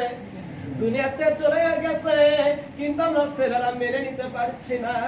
আজকে আমরা আমার বাবার সুখ আমরা কাঁদতেছি। হযরত ঈসা আলাইহিস সালাম ছেলেদের কান্না দেখে বলতেছে, তোমার বাপরে তুমি কি ফিরে চাও? বলতেছে, হ্যাঁ হুজুর আমার বাপরে আমরা ফিরে চাই। হযরত ঈসা আলাইহিস সালাম একখানা লাঠি নিয়ে ওই লাঠিখানা নিয়ে আবার পকেটে বের করে বলছেন, কুম বিসমিল্লাহ, আল্লাহর হুকুমে জিন্দা হও। আবার আল্লাহর হুকুমে ওই ব্যক্তি জিন্দা হয়ে গেছে। বাপ যেরকম ছিল আবার বাপ হয়ে গেছে, বাপের রূহ ফিরে এসেছে। ছেলেগুলা খুশিতে বাক বাক হয়ে গেছে। হযরত ঈসা আলাইহিস সালাম ডেকে ডেকে বলেন, ভাই রে, যে ব্যক্তি মারা গিয়েছিল মারা গেছে, ছেলেরা মায়া কান্নায় কাঁদতেছে, বলো তো দেখি যে আল্লাহ পাক একজন মরা ব্যক্তিকে জিন্দা বানিয়ে দিল, ওই জিন্দা ব্যক্তির কসম খায়া বলো তো দেখি তোমার কাছে রুটি 1টা 2টা ছিল না 3টা ছিল? এখন এই ব্যক্তি এখন বলতেছে, হুজুর যতই কাহিনী করেন রুটি 2টার বেশি 3টা ছিল না। জামানার পয়গম্বর মনে মনে ভাবতেছে, তোর কাছ থেকে রুটি বের করা পর্যন্ত আমি পয়গম্বরও ছাড়বো না। রুটি কি নিয়ে যাবেন বার করে? রুটি কি বের করে নিয়ে যাবেন আপনারা? রুটি নিয়ে যাওয়ার যে চান তার সময় আর বেশি নাই। শেষ করবো।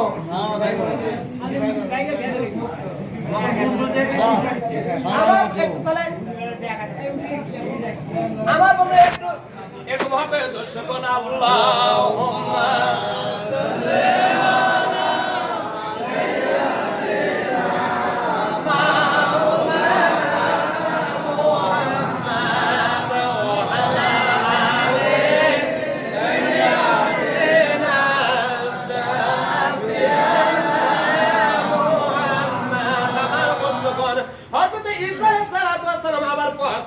ইতিমধ্যে সন্ধ্যা ঘনিয়ে এসেছে। ইতিমধ্যে দেখে একজন ব্যক্তি কুষ্ঠরোগ ব্যক্তি। কি ব্যক্তি? কুষ্ঠরোগ ব্যক্তি। এই কুষ্ঠরোগ গায়ে ঘা, পরনে ঘা, সব জায়গায় ঘা। এই ঘা গুলা দেখে ছেলেগুলা দুর্গন্ধ বাপরে কাছে নেয় না। এরকম যখন একটা ব্যক্তিকে যখন দেখে কুষ্ঠরোগে ব্যক্তি, এই কুষ্ঠরোগে ব্যক্তিকে যখন গ্রামের লোকজন কেউ যখন দেখতে যখন পারে না, হযরত ঈসা আলাইহিস সালাম বলেন, ও আল্লাহর বান্দা তোমার কি হয়েছে? বলতেছে, হুজুর আমি হলাম ইহুদি ব্যক্তি, আমার গায়ে ঘা ধরেছে বিধায় আমার ছেলে দেখতে পারে না, আমার মেয়ে দেখতে পারে না, আমার গ্রামের লোক কেউ দেখতে পারে না, আমাকে গ্রাম ত্যাগ করেছে। হুজুর আল্লাহর পয়গম্বর ঈসা ডেকে ডেকে বলে, তোমার শরীর কি ভালো করতে চাও? বলতেছে, হ্যাঁ আমার শরীর ভালো করতে চাই। তাহলে শরীর যদি ভালো করতে যদি চাও তাহলে তুমি মধুর কালেমা পড়ো, লা ইলাহা ইল্লাল্লাহু ঈসা রুহুল্লাহ কুম বিসমিল্লাহ। না বলেছে কুম বিসমিল্লাহ, সঙ্গে সঙ্গে যেরকম তার শরীর ছিল আবার শরীর ভালো হয়ে গেছে। আল্লাহর পয়গম্বর ঈসা ডেকে ডেকে বলেন, ও ভাই তোমার ওই ইহুদি ব্যক্তি ছিল তোমার মুসা ধর্মের লোক, ওই ব্যক্তি দেখো মুসা ধর্ম ত্যাগ করে ঘা ভালো করে নিয়ে আমার কাছে এসে হাত ধরে মুসলমান হয়ে গেল। ওই মুসার কসম খেয়ে বলো তো দেখি তোমার কাছে রুটি 2টা ছিল না 3টা ছিল? এখন বলতেছে হুজুর যতই পেঁয়াজ করেন আমার কাছে রুটি 2টার বেশি 3টা ছিল না। সন্ধ্যা যখন ঘনে এসেছে, এই ব্যক্তি যখন ঘুমিয়ে গেল, হযরত মুসা ঈসা আলাইহিস সালাম ঘুমিয়ে গেছেন। ঘুমিয়ে যাওয়ার পরে এখন এই ব্যক্তি চোখ মুঞ্জে ঘুমায়, তারপর সবকিছু শুনতেছে জানতেছে কিন্তু চোখ মুঞ্জে ঘুমায়। আর হযরত ঈসা আলাইহিস সালাম একবারে আল্লাহর রাস্তায় ঘুমায়। যখনই ঘুমায় আছে এখন মনে মনে ভাবে যত কেরামতি দেখেছে সবগুলা কার মধ্যে? পকেটের মধ্যে, লাঠির মধ্যে। তার কারণে এই লাঠিখানা যদি নিয়ে যেতে যদি পারি তাহলে আমার ব্যবসা কি হয়ে যাবে? জমজমাট হয়ে যাবে, সব চাইতে বড় ফকির হতে পারবো। আজকে আমি বলি তোমরা এতগুলা ব্রিজ কালভার্ট বানানোর জন্য অনেক টাকা খরচ করতেছ। এই গরিব দেশের এত টাকা খরচ করতে তোমরা চাও। মুসা আলাইহিস সালামের লাঠি এখন পর্যন্ত আছে না নাই? আছে। তাহলে এই হযরত মুসা আলাইহিস সালামের লাঠি এখনো আছে। দয়া করে একদিনকার জন্য হলো ভারত নিয়ে আসো, নিয়ে এসে পদ্মা সেতু একটু বাইরে মারো, 12টা রাস্তা হোক। আমি ফুলঝুরি মন্ত্রী বলি তুমি ওই লাঠিখানা নিয়ে আসো, বাইরে মারো। আমার পদ্মা সেতুর জন্য এত টাকা খরচ করলে হবে না, মোবাইল থেকে কাটলে হবে না, একটা বাড়ি মারলে তো রাস্তা হবে। হওয়ার কথা নয়। মুসা যদি পারে আর কেউ পাবে না। মুসা চাইতে কি আর ইমান কি কম? দাঁড়িয়ে না থাকতে পারে কিন্তু তাহাজ্জুদ নামাজ 40 বছর কাজা করে না। এরকম নেতা আছে না নাই? খেলা হবে মাঠে, আসো খেলা হবে। খেলার ডাক দিয়ে হুজুরেরা ময়দানে নামছে। ওরে দাদা বাবুরা একজন নাই, সবগুলো তুলে ভাঙা দিচ্ছে। পুলিশ আমার বাংলাদেশের সম্পদ। ওরা তোমার টাকা খায় না, আমার টাকা খায়। কথাই বুঝতে পারছেন? ওরা কি নেতাদের টাকা খায়? নেতা তুমি আমার টাকা খাও, আমি তোমার টাকা খাই না। তোমরা ফকিরের বংশ। আমরা 100 টাকা মোবাইলে তুললে পরে তোমরা 35 টাকা 36 টাকা তোমরা কাটিয়ে নাও। সেই টাকা নিয়ে তোমার পরনে তোমার কাপড়, তোমার ওই গাড়ির তেল ওঠে, তোমার ছেলে কলেজে লেখাপড়া করে, ওইটা নিয়ে তুমি গরুর মাংস খাও, তুমি জর্দা খাও, তুমি দুনিয়া তুমি মদ খাও, চা খাও, আমার টাকায় খাও, তোমার টাকায় তুমি খাও না মেয়ে। আজকে পুলিশ ভাইদেরকে উদ্দেশ্য করে বলি, পুলিশ ভাই তুমি যে পাখির মতো যে তুমি যে জনগণকে মারতেছো, একটাবার জনগণ মারতে যখন শেষ হয়ে যাবে তোমাদেরকে একবারে পাইকারি দরে যে চাকরিতে ঢোকাচ্ছে, ঢোকাক আমার বাংলাদেশের লাগবে, আমার বাংলাদেশের সম্পদ হিসেবে লাগবে। তুমি যে পাখির মতো গুলি করে যে জনগণদেরকে মারতেছো, একদিন জনগণ শেষ হয়ে যাবে। সঙ্গে হাসিনের বাপের টাকা খরচ করে তোমাকে বেতন দিবে। জনগণ যখন মরবি তোমার বেতন কে দিবি?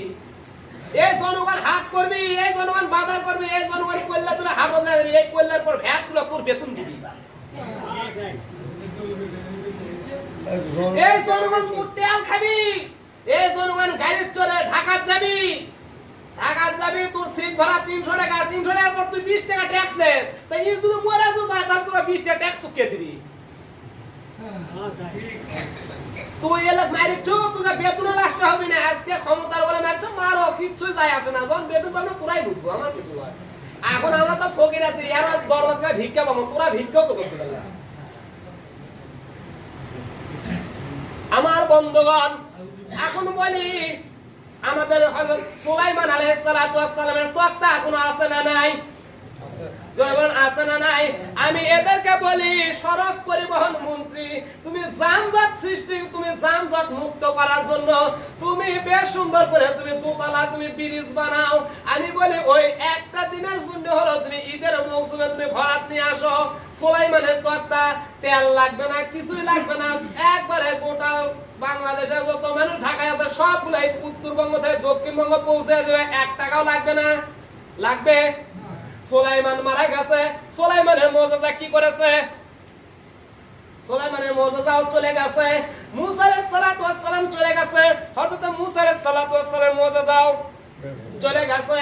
আমার বন্ধুগণ, এখন এই ব্যক্তি মনে মনে ভাবে কি লাঠিখানার ভিতরে সবকিছু, লাঠিখানা ঠেকায় আর বলে কুম্বিস লিল্লাহ আল্লাহর হুকুমে জিন্দা হও, তাহলে মরা ব্যক্তি ভালো হয়, কুষ্ঠরোগ ব্যক্তি ভালো হয়, জন্মন্ধত্ব ব্যক্তি ভালো হয়, মরা হরিণ ভালো হয়। তার কারণ সব কিছু আছে এই হলো লাঠির ভেতরে।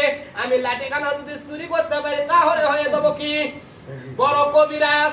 আমার বন্ধন হযরত ঈসা আলাইহিস সালাম যখন ঘুমে অচেতন, এই ব্যক্তি তার ঘুম পারে না, ঘুম পারে কি মুঞ্জে সব মুঞ্জে ঘুমায়।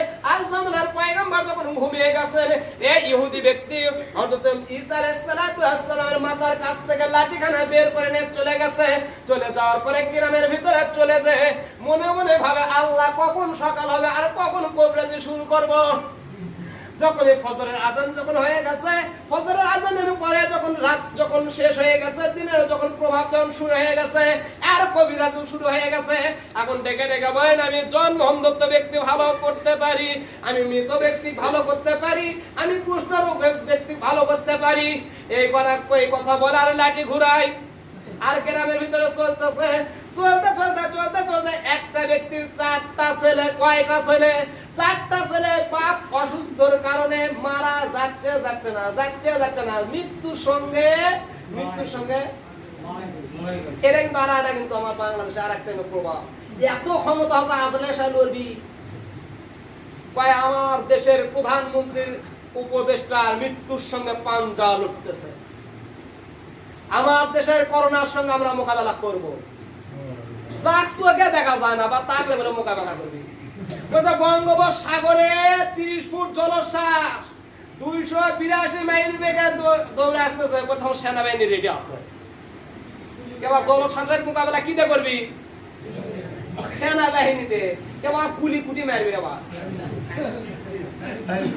এরা পাগল ছাড়া। আবার বলে জনগণ যদি সুষ্ঠু ভোট যদি হয় তাহলে এই দল জীবনে ক্ষমতা আসবে না। আবার করছে অমুক অমুক হুজুররা সব রাষ্ট্রপতি বক্তব্য দেয়। এরা পাগল না মাথা খারাপ? আল্লাহ পাক ভালো বলে। আমার বন্ধুগণ, এই ব্যক্তি এখন বলতেছে ভাই তোমার বাপরে ভালো করব, কিন্তু সত্য আমাকে এত টাকা দিতে হবে। বলতেছে ভালো করো। এখন বাপের মাথার কাছে যে বলতেছেন লাঠিখানা ঠেকে আর বলে কম বিসমিল্লাহ, কিন্তু ওই অসুস্থ ব্যক্তি কি হয় না? ভালো হয় না। এখন এই ব্যক্তি এখন মনে মনে হয় কে রে মুসা আলাইহিস সালাম ভালো করছে, কুষ্ঠরোগ ব্যক্তি, মরা ব্যক্তি, জন্মন্ধত্ব ব্যক্তি, মরা হরিণ। কিন্তু এত কুষ্ঠরোগ লয়, মরাও লয়। তাহলে এই ব্যক্তি এখন ভালো করবে কেন? তাহলে এক ভালো করবে কিনা মারা লাগবে। কি করা লাগবে? মারা লাগবে। এখন করছে বা তোর বাপ ভালো হবি, সত্যটা কি বলছে? তোর বাপ ভালো হবি, মারা লাগবে। বলছে কি করবি? মারা লাগবে। মারতে গেলে পায়ে লাঠি রাখবি। লাঠি নিয়ে আসে প্রথমে এক ব্যাগি মাথা। ছেলেদেরকে ডেকে ডেকে বলেন ভাই, ও ভাই আমাকে তুমি কেন মারতেছো? আর ছেলেদেরকে ডেকে ডেকে বলে ভাই এতদিন ডাক্তার আসতো, জিব্বা দেখে, চোখ দেখে, আর এমন কবিরা জানলো মাথার বাড়ি মারে। একবারই, দুইবারই, তিনবারই বুড়ো শেষ। বুড়ো তখন শেষ হয়ে গেছে। এখন এই লাঠিখানা নিয়ে এখন বলে কম বিসমিল্লাহ। বুড়ো আর ওঠে না। বুড়ো কি হয়ে গেছে? মারা গেছে। কিন্তু লাঠিখানা ঠেকায়, কিন্তু মৃত ব্যক্তির ভালো হয় না। 4টা যুবক ভাই এখন বলতেছেন ভাই রে আমার বাবা এতক্ষণ পর্যন্ত বেঁচে ছিল, তাও একটু বাবা বাবা বলে ডাকতো। এখন আমার বাপরে এই ব্যক্তি কি করে মারছে? কুবে কুবে মারছে। আর মৃত্যুর রায় হলো যে ব্যক্তি মৃত্যু দিয়েছে এর মৃত্যু হলো মৃত্যুদণ্ড। কি দণ্ড? মৃত্যুদণ্ড। কবরেজের এখন কি? মৃত্যুদণ্ড। আমার এখন ছিল শেষ হয়েছিল শুলি। এখন জনগণকে ডাকছে, জনগণ ডাকছে, গ্রামের মাতব্বর মুন্সিদেরকে ডাকছে। ডাকার পরে বলতেছেন ভাই আমার বাপ ছিল একটু জীবিত অসুস্থ ব্যক্তি, এই ব্যক্তি ভালো করার নাম করে আমার বাবার মাথায় বাড়ি দিয়ে মেরে ফেলাইছে। কিন্তু আমার বাবারে ওই চিতায় তোলার আগে এই হুজুরের আগে চিতায় তোল, তারপরে আমার বাবারে চিতায় তুলবো। আমার বন্ধু তাহলে এই কবরেজের এখন কি? মৃত্যু। আমার বন্ধু মৃত্যু করার মৃত্যুদণ্ড দেওয়ার জন্য শুলিতে চড়াচ্ছে। শুলি হলো এরকম কিতাবের ভিতরে পড়েছি, দেখি নাই কোনোদিন। আপনারা যারা মুরব্বী মানুষ তারা জানতে পারেন। উপর দিকে চিকন, নিচের দিকে আস্তে আস্তে মোটা। এই ব্যক্তিকে উলঙ্গ করে উপরে তোলে, পিছনের রাস্তাতে ঢুকাই, মুখ দিয়ে বের করে, আর মৃত্যু হয়ে যায়। আমাদের সময় ছিল ফাঁসি, ওই সময় ছিল শুলি। একটা মানুষের যে ব্যক্তি দোষ করতো তাকে উলঙ্গ করে শুলির উপর তুলে উলঙ্গ করে তার পিছনের রাস্তায় ঢুকে ঠ্যাং ধরে টান দিত, মুখ দিয়ে কিংবা লাড়ি ঘুরি ছেদ হয়ে সে ব্যক্তি মারা যেত। এখন এই ব্যক্তিকে শুলি চড়ানোর জন্য দিনের বেলায় হাজার হাজার জনগণ, যেহেতু হুজুরের ফাঁস, কি হুজুরের ফাঁস, ভণ্ড হুজুরের ফাঁস। আমার বন্ধুগণ আজকে ভণ্ড হুজুর মারবে যায় হক্কানি আলিমদেরকে মারতেছে। ওরে আল্লাহ, নাম ছিল দিল্লু সাইদি, নাম হলো তার দিলওয়ার সাইদি। এখন নাম ছিল কসাই কাদের, হয়েছে এখন মোল্লা কাদের। আমার বন্ধন একটু মিলে এলেন। আমার বন্ধন আজকে হুজুরের ফাঁসি হবে, এখন হুজুরকে শুলি চড়াবে। ইতিমধ্যে এখন এই হুজুরকে উলঙ্গ করে এখন কেবল শুলির উপর তুলবে আর টান দেবে। ইতিমধ্যে জামানার পয়গম্বর হযরত ঈসা আলাইহিস সালাম ওই রাস্তা দিয়ে আসতেছে। আসতে দেখে হাইরে এত কেন মানুষের ঢল, মানুষের ঢল কেন? বলতেছে এই মানুষের ঢল কেন? হযরত ঈসা আলাইহিস সালাম মানুষের পথগুলো ফাঁক করে ভিতরে ঢুকে দেখে ওই যে ব্যক্তি গতকাল যে ব্যক্তি ওর সঙ্গে ছিল সেই ব্যক্তিকে এখন শুলিতে চড়ায়। বলতেছে ও ভাই, শুলিতে চড়াবে, একটু দেরি করো। শুলি কি কারণে শুলিতে উঠতেছে, কি কারণে উঠতেছে এটা অন্তত শুনি। এখন এই ব্যক্তি এখন দৌড়ে যায়, বলতেছে হুজুর আমারে বাঁচান। বলতেছে কেন? বলতেছে হুজুর লাঠিখানা চুরি করে বড্ড বেয়াদবি করেছে, হুজুর আমারে বাঁচান, হুজুর বাঁচান, হুজুর আমারে বাঁচান। বলতেছে কি হয়েছে? যুবকরা বলতেছেন হুজুর এই যে কবিরাজ সকালবেলা উঠে বলতেছেন আমি জন্মগত ব্যক্তি ভালো করতে পারি, অমুক ব্যক্তি ভালো করতে পারি। আমার বাবা একটু অসুস্থ ব্যক্তি ছিল, তাকে লাঠি দিয়ে মাথার বাইরে মেরে দুনিয়াতে বিদায় করেছে, কিন্তু বাঁচাইতে পারে নাই, কিন্তু মৃত্যুদণ্ড দিতে হবে। এখন হযরত ঈসা আলাইহিস সালাম ডেকে বলতেছেন ভাই, তোমার এই ব্যক্তি তুমি কি ছেড়ে দিতে পারো? বলছে হ্যাঁ ছেড়ে দিতে পারি, যদি আমার আব্বা যদি বেঁচে ওঠে। কি আমার আব্বা যদি বাঁচে ওঠে? আমার বন্ধুগণ হযরত ঈসা আলাইহিস সালাম যদি লাঠিখানা নিয়ে যদি ওই মৃত ব্যক্তির কাছে যদি ঠেকায়, জিন্দা হবে কিনা? অবশ্যই হবে। আমার বন্ধুগণ হযরত ঈসা আলাইহিস সালাম যেই বলেছে কুমবিল্লাহ, ওই মৃত ব্যক্তি আবার জিন্দা হয়ে গেছে, যেরকম সাবেক ছিল সেরকম সাবেক হয়ে গেছে। এখন হযরত ঈসা আলাইহিস সালাম ডেকে বলেন ভাই, এখন এই ব্যক্তিকে তোমরা ছেড়ে দাও। ছেড়ে দেওয়ার পরে বলতেছেন ভাই দেখো, তোমার কিন্তু মৃত্যু কিন্তু হয়েছিল, আর একটু পরে আসলে তুমি কোথায় গেলে? পরপারে গেলে যে আল্লাহ পাক তোমারে বাঁচায় দিল, ওই আল্লাহ পাকের কসম করে, ওই শুলির কসম করে বলো তো দেখি রুটি কয়টা ছিল? 2টা ছিল না 3টা ছিল? রুটি কি করতে হবে? বাইরে করতে হবে। আমার বন্ধুগণ এই কথা যখন বলেছে, এখন বলতে কে হুজুর তো বাঁচাছে ঠিক আছে, কিন্তু এখন যদি বলি আর হুজুর তো মিথ্যা হইতে ভাবি। আমার বন্ধুগণ যেহেতু কথা নিয়ে আসছে ওই সম্পদের থেকে, সম্পদের কারণে আল্লাহর দিক থেকে মানুষ কেমনে গাফেল হয়। আমার বন্ধুগণ হযরত ঈসা আলাইহিস সালামকে ডেকে বলেন হুজুর এতদিন পর্যন্ত যা কিছু করেছে হুজুর ভুল করেছে হুজুর, আমার কাছে রুটি 2টাই ছিল, 3টা ছিল না। হযরত ঈসা আলাইহিস সালাম ডেকে বলেন ভাই, যেহেতু রুটি কি সম্পদ, রুটি কি সম্পদ, তাহলে সম্পদের জন্য সম্পদই লাগবে। আমার বন্ধুগণ এখন সম্পদে যখন লাগবে, হযরত ঈসা আলাইহিস সালাম যখন রাজি করতে যখন পারলো না, 3টা বালু টোপলা করে 3টা জায়গায় পালা দিল। কি করলো? পালা দিল। পালা দেওয়ার পরে ওই লাঠিখানা নিয়ে বলতেছেন কুমবিল্লাহ কুমবিল্লাহ কুমবিল্লাহ, 3টা বালুর পালাতে 3টা সকালে বলেন কুমবিল্লাহ। যখনই একটি কুমবিল্লাহ বলার পরে 3টা বালুর ঢিপি, 3টা বালুর পালা হয়ে গেছেন স্বর্ণের টুকরা। জোরবন সুবহানাল্লাহ সুবহানাল্লাহ। হযরত ঈসা আলাইহিস সালাম ডেকে বলেন ভাই, তোমার কাছে রুটি ছিল কয়টা? বলে 2টা। একটা খেয়েছো তুমি, আরেকটা খেয়েছি আমি। তাহলে ভাই এই যে দেখো স্বর্ণের পালা, এক পালা নেবা তুমি, আর এক পালা আমি খাইছি, আর এক পালা নেব আমি। আর আরেকটা দেখতেছো তোমার কাছে যে 3টা রুটির ভিতরে আরেকটা যে খেয়েছে সে নেবে যাবে আরেক পালা। তাহলে এক রুটির দাম এখন আমাদের গুজের বাজারে অনুসারে 10 টাকা, আর একটা পালা স্বর্ণের দাম কত টাকা? বহু টাকা। এখন এই ব্যক্তি এখন দেখে দেখেছে ও তো কিসের মহব্বত ওর ভিতরে ঢুকে গেছে। গতকালকের কিন্তু ঘটনা, গতকাল কিন্তু বলেছিল আমি যদি একে যদি কি দেই আমার রুটির ভিতরে ভাগ দিতে হবে, আমার সম্পদ কমে যাবে। এর ভিতরে কিসের মহব্বত? সম্পদের মহব্বত। আমার বন্ধুগণ, এই সম্পদের মহব্বত থেকে এখন এই ব্যক্তির জামার ভিতর থেকে রুটি খানা বের করে বলেন, হুজুর রুটি খানা আপনি খান, দয়া করে স্বর্ণের পাহাড় আমারে দেন। আমার বন্ধুগণ, এখন দেখেন অর্থের লোক কোথায় নিয়ে যায় মানুষরে। আমার বন্ধুগণ, এই স্বর্ণখানা দেখে এই ব্যক্তির অর্থের লোভে হযরত ঈসা আলাইহিস সালাতু ওয়াস সালাম এতক্ষণ পর্যন্ত রাগ করে নাই। হযরত ঈসা আলাইহিস সালাতু ওয়াস সালাম রাগ হয়ে যে বলতেছেন, ধর তো রুটি তুই খা, আই যে দেখ স্বর্ণের 3টা পালা 3টা ইট তুই নিয়ে যা। কি নিয়ে যা?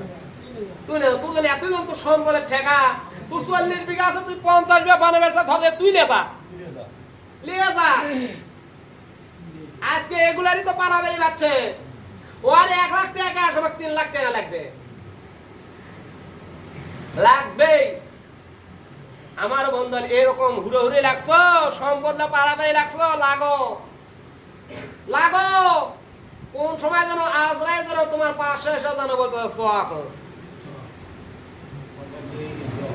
আমার বন্ধুগণ, হযরত ঈসা আলাইহিস সালাতু ওয়াস সালাম এই কথা যখন বলেছে, বলার পরে হযরত ঈসা আলাইহিস সালাম রুটি খানা দিয়ে লাঠি খানা নিয়ে চলতেছেন। এখন এই ব্যক্তি রুমাল খানা দিয়ে 3টা সোনার ইট 3টা সোনার ঢিপি ধরে মাথায় করে নিয়ে চলতেছে মরুভূমির ভিতর দিয়ে, বাড়ির ভিতর দিয়ে, বাড়ির গ্রামে বাড়িতে যাবে। ইতিমধ্যে দেখে একটা পাহাড়ের বুক চিরে 2টা যুবক আসতেছে। কি আসতেছে? 2টা যুবক আসতেছে ঘোড়ার পিঠে চড়ে। এখন এই ব্যক্তি মনে মনে ভাবে, আইরে আমার কাছে তো 2টা 3টা তো সোনার ইট আছে, আর এই 2 যুবক যদি ধরে তাহলে অর্থের লোভ কার নামে নাই, তাহলে আমার কি হয়ে যাবে? সম্পদগুলো ছিনায় নেবে। দৌড়ে সঙ্গে সঙ্গে একটা বালু খুঁড়ে ফেলে দিয়ে বালুর ভিতরে স্বর্ণের গুলা পুঁতে রেখে আবার বালু দিয়ে রেখে ওই বালুর উপর বসে আছে। ওই যুবকেরা টার্গেট করছে ওই কি দেওয়ার ভিতরে লাভ রাখবো। এখন এই যুবক ওই ব্যক্তির কাছে এসে বলতেছে, আমি তো কিছু লোক মানে কিছু নয়, ওর তো দেখি, ওর দেখি। এরকম আমাদের ভিতরে বলে না, এরকম করে যখন তুলেছে এক ব্যক্তি ঘুরে দেখে 3টা সোনার ইট। তুই একলা একলা খাবার চাস না? একলা একলা খাবার চাস? একলা একলা খাওয়া যাবি না, আমাদের ওকে ভাগ দেওয়া লাগবে। এখন এটা আছে কয়খানা? 3খানা। লোক হয়েছে কয়খানা? 3খানা। যখন লোক হয়েছে, এখন এই 3 জন ব্যক্তি বলছেন, শোন তুই যদি একলা খাবার চাস তাহলে তোকে এটি মারবো, আর যদি আমরা দিয়ে খাবার চাস তাহলে তুইও বাঁচবো আমরা বাঁচবো। কেমনে? বলছে 3 ইটা আছে, 3 ধরে ভাগ করে 3 এটা করে, তাহলে 2টা যায়। এখন বলতেছে, ভাই তুর্কের সাথে তো শত্রু তো লড়াই করে পারবো না, তারপর আমাদের এখন করুন দশা। তুর্কের কাছে আছে টিকটিক, আর আমাদের কাছে আছে পারমাণবিক বোমা, আমাদের আছে 3.5 হাত বাঁশের লাঠি আর ইটের খোয়া, তুর্কের কাছে আছে গুলি। কেমনে তুর্কের সাথে পারি? কথাটা একটু মিলে না। আমার বন্ধুগণ, হযরত ঈসা আলাইহিস সালাতু ওয়াস সালাম ওই ব্যক্তি বলতেছে, ভাই 3টা ইটার ভিতরে 2খানা নাও, কোনো আপত্তি নাই, তার কারণ আমার কাছে গুলি নাই, আমার কাছে শক্তি নাই, আমার কাছে মারার তোর সঙ্গে কোনো উপায় নাই। কিন্তু ভাই রে, তোরা যদি এখানে যদি ফাইলে যদি যাস তাহলে আমার পেটে ক্ষুধা, আমি পেটের ক্ষুধা নেমে হাঁটতে পারবো না। তোরা যদি দয়া করে তোদের ঘোরাতে করে তুই আমার আগে যদি নিয়ে যাস, কি করে নিয়ে যাস? আগে যদি নিয়ে যাস। আমার বন্ধুগণ, হযরত ঈসা আলাইহিস সালাতু ওয়াস সালাম ওই ব্যক্তির কথা বলার পর আর বলছে, ভাই আমার কাছে তো কোনো টাকা নাই, ভাই দয়া করে তোমার কাছে কিছু টাকা যদি থাকে আমি কিছু খাওয়ার জন্য দাও। এখন বলছে, এত টাকা সম্পদ দিলো আর আমাদের কাছে কিছু টাকা যাচ্ছে, খাবে তো দাও। দেওয়ার পরে ঘোড়ার পিঠে নিয়ে যখন চলতে চলতে চলতে চলতে বাজারের ভিতরে যখন চলে গেল, বাজারের ভিতরে যাওয়ার পরে বলতেছে, যা খাবার নিয়ে আয়। এখন এই কথা যখন বলেছে, বলতেছে আমি খাবার নিবার যাবো, আর তোরা যদি 3খানা ইট এনে যদি যাস, এটাও হয়। কিন্তু ভাই আমি যাবো না, তোমাদের 2 জনের ভিতরে 1 জনকে পাঠাও। কি করো? 1 জনকে পাঠাও, এই 1 জনকে পাঠাও। এই কথা বলে যখন বলেছে, এখন বলছে, ভাই তাই তো সম্পদ তোমার, তুমি যদি আমাদেরকে যদি না যদি দাও কিছু তো করার নাই, তাহলে দাও। আমাদের 2 জনের ভিতর থেকে 1 জনের বাজারে পাঠিয়ে দিল কয়েক টাকা নিয়ে। এখন এই ব্যক্তি বাজারে যাওয়ার পরে এখন মনে মনে ভাবতেছে এই যে 3টা সোনার ইট কত হাজার কোটি টাকা, কিন্তু ওরা যদি আমার যদি খাবারের কথা যদি বলে আমি বলবো খাইছি। 3 টাকা দিছে, 2 টাকার নেবো মিষ্টি, 1 টাকার নেবো বিষ। কি দিবি? 1 টাকা দিবি বিষ। এই খাবারের মধ্যে 20 খানা মিশিয়ে কি করবো? অর্ঘ দূরে খিলাবো, ওরা দূরে কি হবে? বিদায় হবে। 3টা সোনার ইট কার হবে? আমার হবে। আর এরা দুইজন মনে মনে ভাবিচ্ছে শোন ওই আসলে পরে আইলে কম তুই এত দেরি হলো কেন, দেরি হলো কম দেরি হলো কেন, না হলো কম দেরি হলো কেন, এই কথা বলেই কুমান শুনি এক মেরে এইটার মধ্যে কি হবি? ভাগ হবি। আমার বন্ধুগণ এদের ভিতরে কি এক মারা আর ওর মনের ভিতরে কি এক মারা। আমার বন্ধুগণ কথা বললে পরে কথা ভালো লাগে না। আমার বন্ধুগণ এই কথা যখন বলার পরে এই ব্যক্তি বিষ আর খুরমা নিয়ে এসেছে, আসার পরে বলছে তুই দেরি করে আসলি কেন, কিংবা দেরি করে হলো কেন, এই কথা বলে মেরেছে। মারার পরে এই ব্যক্তি যখন দুনিয়াতে বিদায় হয়ে গেল, এখন বলতেছে ভাই আমরা তো এ তো মারা গেল, যাক চলে যাক, কোনো আপত্তি নাই, চলো আমাদের দুইজনের পেটে বড় ক্ষুধা, চলো খাবার খেয়ে তারপরে আমরা বাড়ির দিকে যাই। আমরা কোথায় যাই? বাড়ির দিকে যাই। এই কথা তখন বলেছে খাবারের ভিতরে আছে কি বিষ। এখন 2 জন খেয়েছে কি বিষওয়ালা খাবার খেয়ে 3 জন এখন কি ফিনিশ। 3 জন হয়ে গেছে যখন ফিনিশ হয়ে যাওয়ার পরে ওই রাস্তাতে আবার হযরত ঈসা আলাইহিস সালাম আসতেছে। আস্তে আস্তে দেখে হযরত ঈসা আলাইহিস সালাম আস্তে দেখে যে গতকাল যে লোকটি ওনার সঙ্গে ছিল সেই লোকটিও মারা গেছে, তার সঙ্গে আরো 2 জন যুবক কেন আবার 3টা সোনার ইট এই জায়গায় পড়ে আছে, তার কারণটা কি? এদের কারণটা শোনার জন্য এদেরকে জীবিত করতে হবে। কি করতে হবে? জীবিত করতে হবে। আমার বন্ধুগণ এই কথা যখন বলার পরে হযরত ঈসা আলাইহিস সালাম লাঠিখানা বের করে বলেছেন কুম বিসমিল্লাহ কুম বিসমিল্লাহ কুম বিসমিল্লাহ। 3 যুবক জিন্দা হয়ে গেছে। 3 যুবক যখন জিন্দা হয়ে যাওয়ার পরে বলতেছেন ঈসা ডেকে ডেকে বলতেছেন তোমাদের ঘটনা কি? সকল যুবক ঘটনা খুলে বলল। খুলে বলার পরে বলছে ভাই তোমাদের তো এরকম অবস্থা হয়েছিল। বলছে হ্যাঁ। বলতেছে হুজুর আপনার কারণে যখন জীবনখানা যখন ফিরে পেয়েছি, দয়া করে আপনার সোনার ইট আপনি নিলেন, আমরা জীবন পেয়েছি, জীবনের মায়া নিয়ে আমরা বাড়িতে চলে যাই।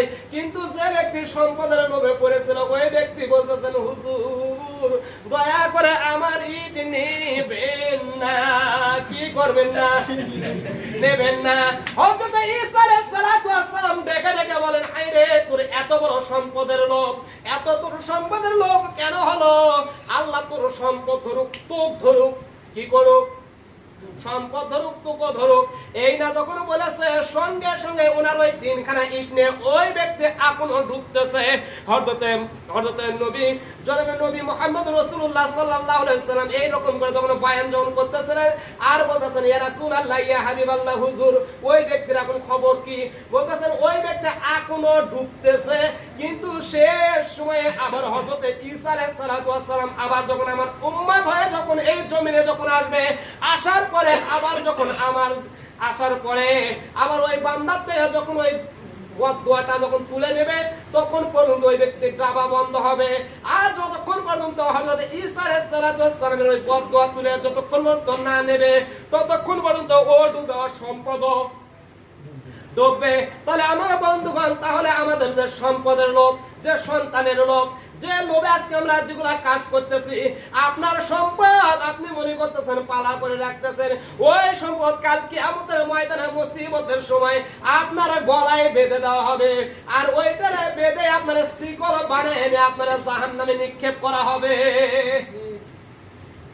আজকে ভাগ্য রজনের রাত আমরা এটাই বুঝলাম যেহেতু আমাদের ভাগ্য পরিবর্তন একটা কারণে যদি করতে যদি চাই তার কারণ একটা কারণে পরিবর্তন হবে, সেটাই হলো আমাদেরকে সব দিক থেকে ত্যাগ করে ফিরে আসতে হবে কার দিকে? আল্লাহ যে কয়জনে বলতেছেন আল্লাহ রাব্বুল আলামিন বলেন ইয়া আইয়ুহাল্লাযিনা আমানু লা তুলহিকুম ওয়ালা আওলাদুকুম আন যিকরিল্লাহ মা ইয়াফআল যালিকা ফাউলাইকা হুমুল খাসিরুন। সূরা মুনাফিকুনের ভিতরে বলার পর আল্লাহ পাক বলেন তোমাদের কি হলো, তোমরা কেন ওই ইমানদাররা তোমরা কেন ফিরে আসতেছো না ওই সম্পদের দিক থেকে, ওইখান থেকে আমি আল্লাহর দিক থেকে তোমরা কেন, কে তোমাদেরকে গাফেল রাখলো? যারা তোমাদেরকে গাফেল রাখতেছে তারাই তোমাদেরকে মারবে। তাই আল্লাহ পাক আমাদেরকে এই সম্পদ থেকে আমাদেরকে আজকের রাতের আলোচনা কবুল করেন, বলুন আমিন।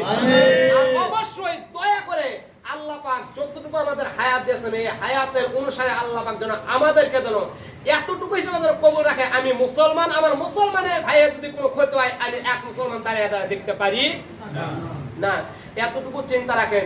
আর যদি বলেন যে হুজুর ও যা যেটা করছে করুক গা, লা ইলাহা ইল্লাল্লাহ, আল্লাহ পাক বলছে তোর ইল্লাল্লাহর এক পয়সার দাম নেই, তুই এটি ইল্লাল্লাহ করেছো আর যায় লা ইলাহা ইল্লাল্লাহ সুবহানাল্লাহ আলহামদুলিল্লাহ আল্লাহু আকবার যায় বলে যায় মরিচ্ছে, তার পক্ষে তোর কাম নাই। আর তুই এটা আল্লাহ আমার দেখেছো, আমি আমার দেখতে একবার জীবন দিয়ে শেষ করেছে।